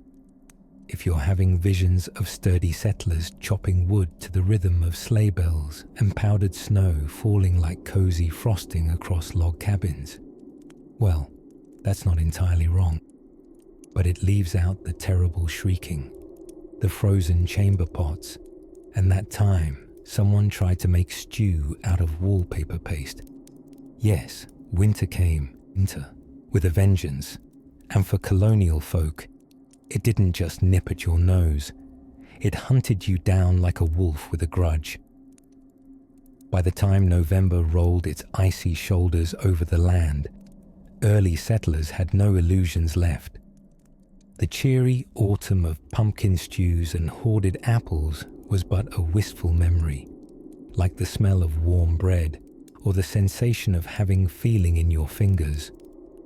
Winter, historically, was less of a season and more of a siege. To fend it off, wise communities began a sort of ritual panic in late September. This included stockpiling wood until every shed, side room, and cousin named Elijah was buried beneath cords of split oak. Candles were dipped, root cellars were packed tighter than a Puritan sermon, and boots were mended with everything from leather to hopeful prayer. Now, don't let the romanticism fool you. Colonial towns were basically Pinterest boards of misery come December. Roofs leaked, soup froze between stove and table, and children were cocooned in, so many layers of clothes they had to roll to get anywhere. The lucky ones had fur, wool, and fire. The unlucky ones had frostbite and a newfound appreciation for the tenacity of squirrels. The main battlefield was, not surprisingly, the kitchen. If dinner wasn't preserved, pickled, salted, smoked, or fermented, then it stood no chance. It'd spoil, freeze, or be stolen by raccoons bold enough to knock, which meant winter meals were often variations on the theme of potatoes and regret. A colonial recipe might read, Step 1, remove ice from the butter. Step 2, consider life choices. But the worst, the truly fiendish part of midwinter life, was warmth, or the lack thereof. Fireplaces, for all their visual charm, were truly terrible at heating rooms. Nearly 90% of heat flew right up the chimney to warm the squirrels in the attic. Meanwhile, family members huddled around the hearth like mismatched marshmallows, everyone grumpy and slightly singed. That said, necessity is the mother of slightly chilly inventions.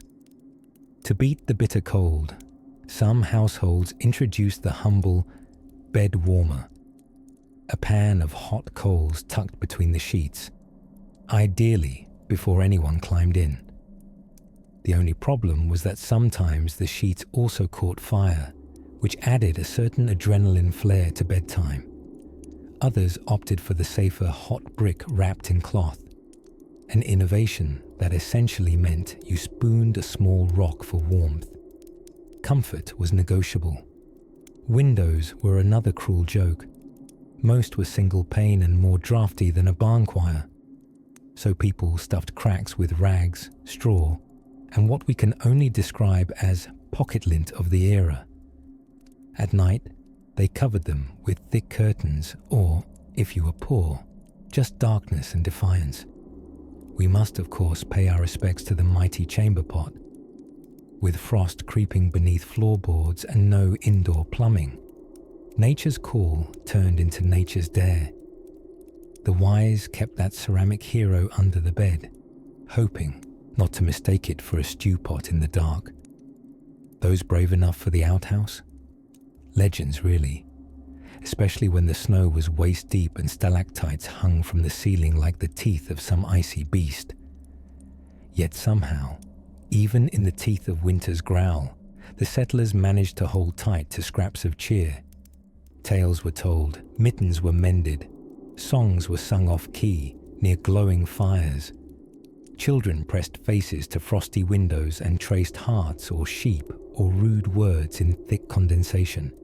And there, in that strange quiet of long snowbound nights, the rhythm of survival slowed into something almost sacred, half lullaby, half defiance.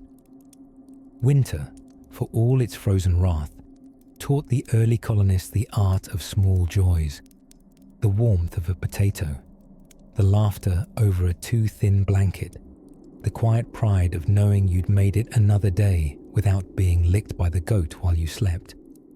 These were the victories of the snow season, not dramatic, but warm and human.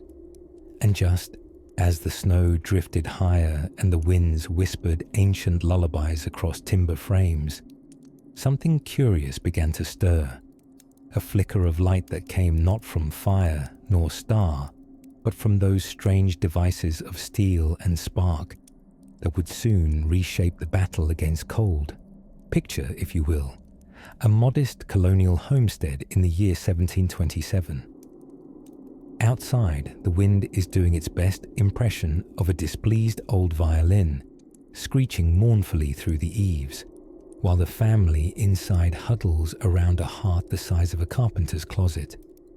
This was winter on the early American frontier, a season not so much disliked as respected, like a surly neighbor with a tendency to borrow your plow and never return it. Now, you might wonder what early settlers feared most about winter.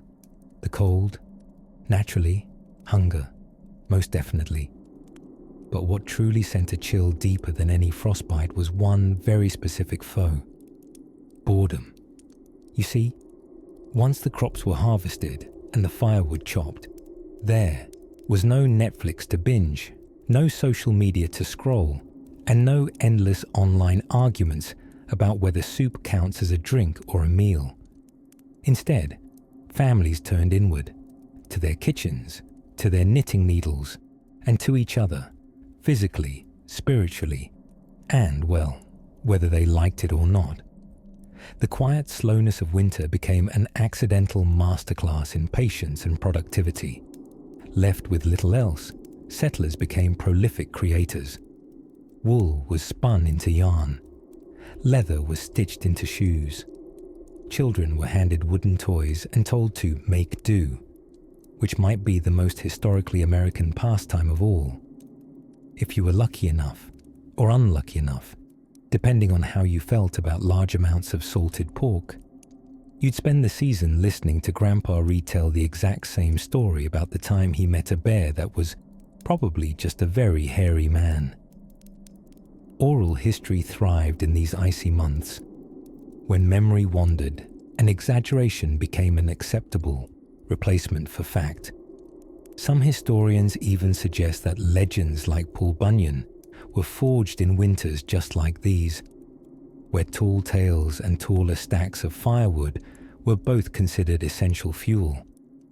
But not everything was cozy and charming in these frozen times. There were, for instance, chamber pots. Indoor plumbing was a luxury still several centuries and at least one plumbing apprenticeship away. And so, the necessary business of the human body was conducted indoors, in ceramic or iron pots, emptied hopefully before bedtime. And not, as was the case in too many unfortunate households, forgotten behind a curtain until spring. To stay warm, families layered upon layers with wool garments, many of which hadn't seen proper washing since the last equinox. Underwear, understandably, was optional. The aroma of winter, then, was a heady mix. Hearth smoke, onions drying in the ceiling rafters, and the unmistakable scent of humans living much too closely together. Yet even in the darkest months, there was method to the madness. Settlers divided their winters into useful segments. These were the months to mend tools, to make candles, a task not for the faint of heart or weak of nose. Tallow was rendered from animal fat, and yes, It smelled precisely as you're imagining. And to write letters if one was literate, or practice signatures if one simply wanted to appear impressive come spring. Women, in particular, became masters of multitasking. Hands busy with mending or spinning while listening to Bible readings, or, on the more secular frontier, debates about whether the rooster was actually cursed, based on its alarming crowing key. And let's not forget the all-important and surprisingly revolutionary art of baking. With outdoor work paused, kitchens became laboratories. Molasses, cornmeal, and the rare appearance of a dried apple turned into delicacies. If someone baked a pie in February, they were promptly regarded as a local hero, even if the crust was more weapon than pastry. Meanwhile, the menfolk often turned to carving. Spoons, pipes, animal figurines. Anything one could whittle with a knife, and the lingering regret of forgetting to fix the barn door before snowfall.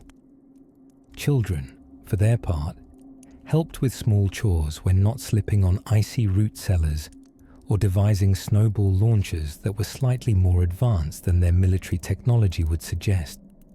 And always, winter was a time to plan. Next year's planting strategies, improvements to the house, whether or not to finally teach the family cow to stop standing in the doorway.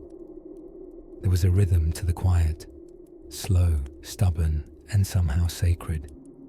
Winter didn't merely threaten survival, it demanded ingenuity, generosity, and the ability to find comfort in discomfort, which settlers, wise or at least well-practiced, managed to do.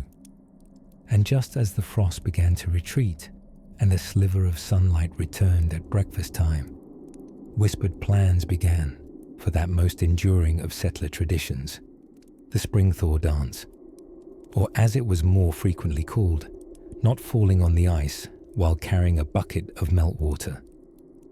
But before we get ahead of ourselves and start slipping into spring, there's still a little more snow on the windowsill, and one final chapter in the quiet battle between humanity and the cold.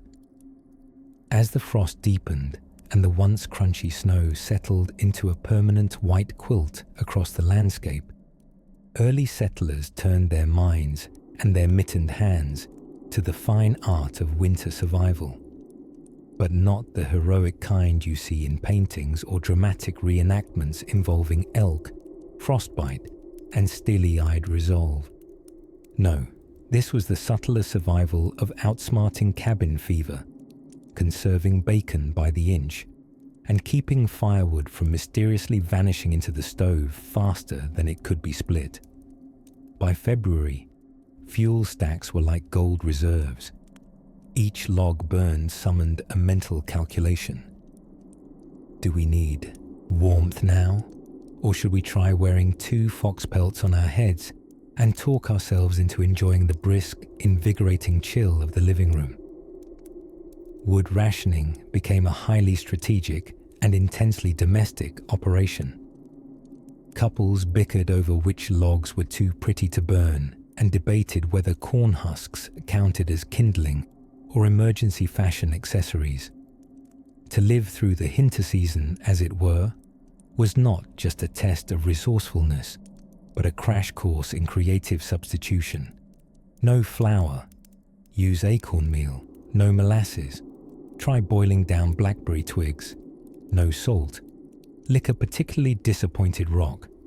The stomachs of early settlers had the constitution of oxen and the expectations of toast. But more than food or fire, the greatest obstacle settlers faced in winter was sheer monotony. Time lost shape. After the 10th day without sunshine or news of any kind, a man could genuinely mistake a snowdrift for a new neighbor. There are journal entries describing conversations with tea kettles, the memorization of entire psalms just for something to do, and, in a particularly desperate Vermont cabin, a family that re-performed the same square dance every evening for 6 weeks, using piles of laundry as stand-ins for absent fiddlers. There was no television, no podcasts, and certainly no helpful YouTube channels offering sleepy tales about historic winters. Instead, people leaned into storytelling. Narration was their Netflix. Every faint noise in the rafters became a dramatic plotline. Was it a raccoon? A ghost? Benjamin Franklin testing an experimental kite again? Tales were retold endlessly, each retelling gaining one additional bear, one extra day without food, or one curious twist involving a talking icicle. These endless winters also led to innovations. Take the checkerboard, for instance. Originally carved into tabletops during slow afternoons, these boards became scenes of legendary rivalry. Spouses, uncles, and stoic grandmothers locked in strategic battle while the stew simmered, the fire popped, and outside, the cold sighed like an old diary. Children invented games too. Guess the Noise in the Wall was a perennial favorite, closely followed by Let's Not Wake Father and the adrenaline-fueled sport of Run to the Outhouse in the Blizzard. A child could learn fortitude, stealth, and the aerodynamic benefits of fur-lined trousers all in one evening. The isolation knit families together, whether they liked it or not. There was no escape from each other, no polite retreat to separate wings of the house. Bedrooms were often just corners of a single heated room, divided loosely by quilts hung from ropes. This proximity urged cooperation, a sort of domestic symphony where everyone had a role. The log carrier, the snow scooper, the foot warmer, the person designated as official talker to the cow. Interestingly, early winter survivors also practiced an early form of what we today might call mindfulness. They stared at snowflakes, not metaphorically, not poetically, but for real. When there are no screens and the world outside your frosted window moves as slowly as chilled molasses, a single snowflake descending for 6 theatrical seconds becomes high entertainment. It twirls like a tiny ice ballerina, then lands, and poof, gone forever. Settlers saw that and marveled, and then added it to the day's highlights. Winter was not solely endured. It was studied, challenged, and in some astonishing cases, cherished. Letters sent in spring often contained fond reflections of fireside debates, savory soups, and that one exciting evening when the chickens walked into the parlor and no one had the energy to object. As late winter softened into early thaw, with drips echoing off eaves and the occasional courageous bird peeping a note, settlers began to dream once more. Of muddy roads, of parcels wrapped in newsprint, of relatives overstaying their welcome by 2 months, but mostly of seed catalogues.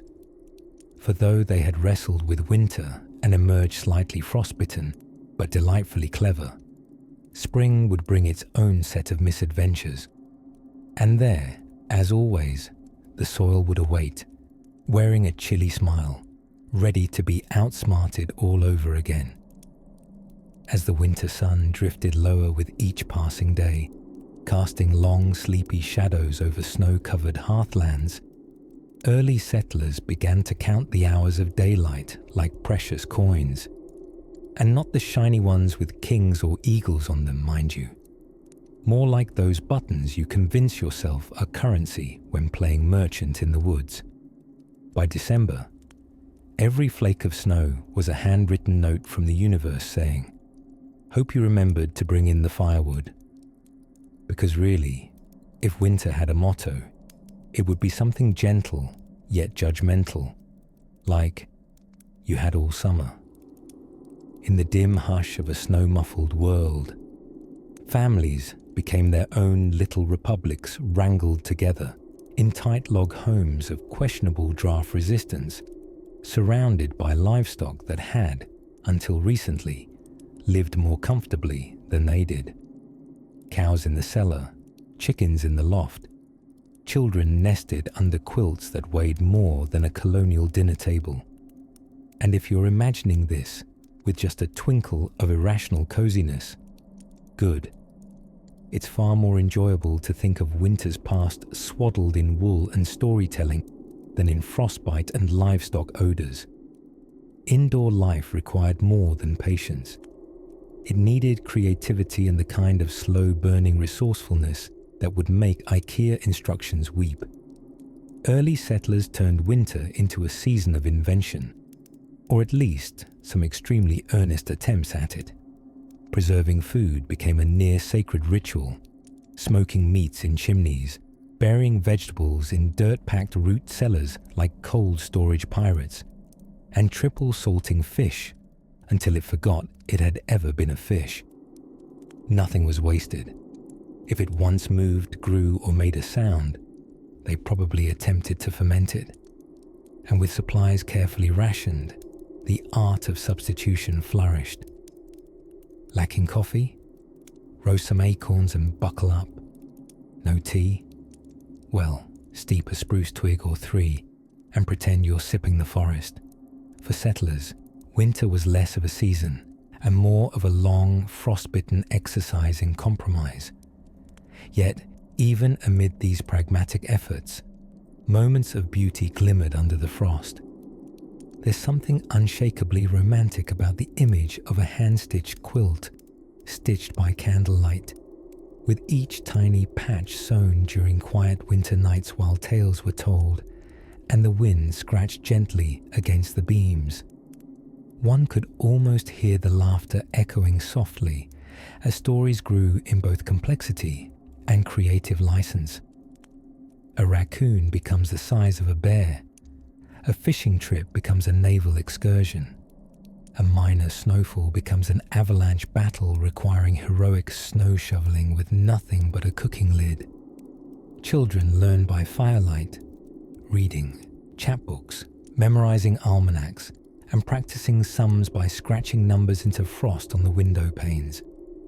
After all, there were no snow days when every day was already something halfway between a holiday, a survival simulation, and a family group therapy session with extra porridge. Cabin fever, before it had branding or articles written about it, was very real.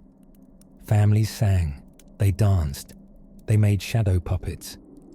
People carved delicate things from bone and antler, not because they were particularly fashionable, but because whittling was cheaper than screaming. And still, winter's crown jewel was always the fire. The hearth, crackling, popping, warming knuckles and lifting spirits, was not just a source of heat. It was the domestic cathedral. Around it, dreams were kindled nearly as often as tinder. The flames offered hypnotic escape, allowing even the most burdened farmer to travel, if only in thought, to greener lands and warmer futures. By February, when the bones of winter creaked the loudest, the days began ever so subtly to gain light. A few more minutes each evening, like breadcrumb offerings from the sun itself, leading settlers slowly but surely back toward spring. Hope, perhaps, was winter's most vital provision. The quiet belief that, in time, the snow would melt, the stores would replenish, and the earth would forgive. Not all survived those grueling months, but those who did emerged with stories that iced their breath for decades. So much of early settler life was a test of endurance, yes, but it was also an improvised symphony of patience, practicality, and occasionally setting fire to your long johns by standing too close to the hearth.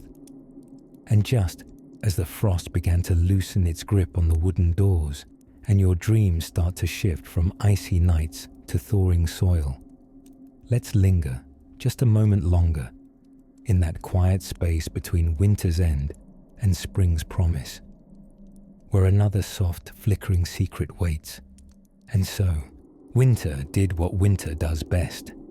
It waited patiently, creeping in under doors whispering through the seams of wooden cabins and reminding early settlers that nature's beauty often comes with teeth.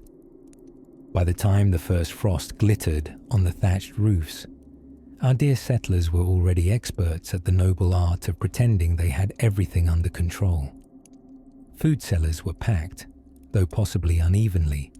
Some families had enough cornmeal to survive until spring of the following year, while others, thanks to overly enthusiastic harvest celebrations or improperly secured grain sacks, found themselves bartering for root vegetables and regretting all those extra helpings of stewed pumpkin in October. Firewood was another measure of preparedness. Those who had chopped steadily during the golden hours of autumn now sat smugly beside blazing hearths, sipping tepid tea made from questionable twigs and nodding wisely at their less prepared neighbours. Those who had not chopped firewood, well, they were now developing strong opinions about the value of woolen socks and old newspapers, assuming they had either. As snow dusted the landscape and the wind sang lullabies through poorly corked windows, life slowed and homes became kingdoms. Families drew closer, not so much from affection, but because huddling together under a single quilt vastly improved one's chances of waking up with all one's extremities intact. The days were short and the nights were long, intensely long. Long enough for stories to be told twice, crusts of bread to be carefully rationed, and for at least one particularly unlucky person to permanently earn the reputation as the one who knocked over the chamber pot at 3 a.m. History does not always name its heroes, but it absolutely remembers its household embarrassments. Survival became a daily chess game against the cold. Icicles grew like glass daggers from rooftops, and snowdrifts developed the habits of small livestock, lurking near doors, growing overnight, and occasionally blowing themselves directly into your face with all the force of a particularly disrespectful goose. Clothing was less about fashion and more about strategy. Layering was a competitive sport. People slept in every item they owned, leading to a kind of nighttime elegance known as the onion aesthetic. Layers upon layers upon layers, until one resembled a particularly sleepy root vegetable. If you were fortunate, you might get a knit hat. If you were less fortunate, you might simply wear an old chicken coop liner and hope your dreams were distraction enough. But even in the numbing grip of winter, life pulsed quietly onward. Cornbread crusts became treasures, storytelling became an art, and laughter, thin, dry, flickering like firelight, found its way between the cracks of the season. And sometimes, on those clearest nights, with the stars scattered like spilled sugar over the frozen sky, settlers would stand outside their lean-tos or cabins, breathe in the icy stillness, and feel, just beneath the frost-numbed fingers of their gloves, that peculiar, reluctant kind of peace that only winter can bring. Because while the threat of starvation, frostbite, or snow-related passive aggression loomed large, something about winter made the world feel quieter, more private, as though nature herself had curled up for a nap, pulling a snow blanket over her shoulders and letting out a frosty sigh. And so, our brave, cold, toasty-footed settlers made it through another year, thanks not just to their cleverness or luck, but to the sheer, frost-bitten stubbornness that lives in the human heart. The kind that looks at a snowstorm, feels the wind slap one full in the face, and mutters something historically appropriate, like, well, that's not ideal, before trudging off to fix the chimney again. And now, dear listener, as your own blanket tucks higher beneath your chin and the room grows still around you, you can rest softly in the knowledge that even the coldest seasons end, that even the harshest winters pass, and that, somewhere in a long-gone century, a family just like yours is drifting off in a creaky cabin, warmed by a dwindling fire and the quiet, candle-lit confidence that spring, though still a distant promise, is slowly on its way. Sleep well, traveller of time. Your journey tonight is done.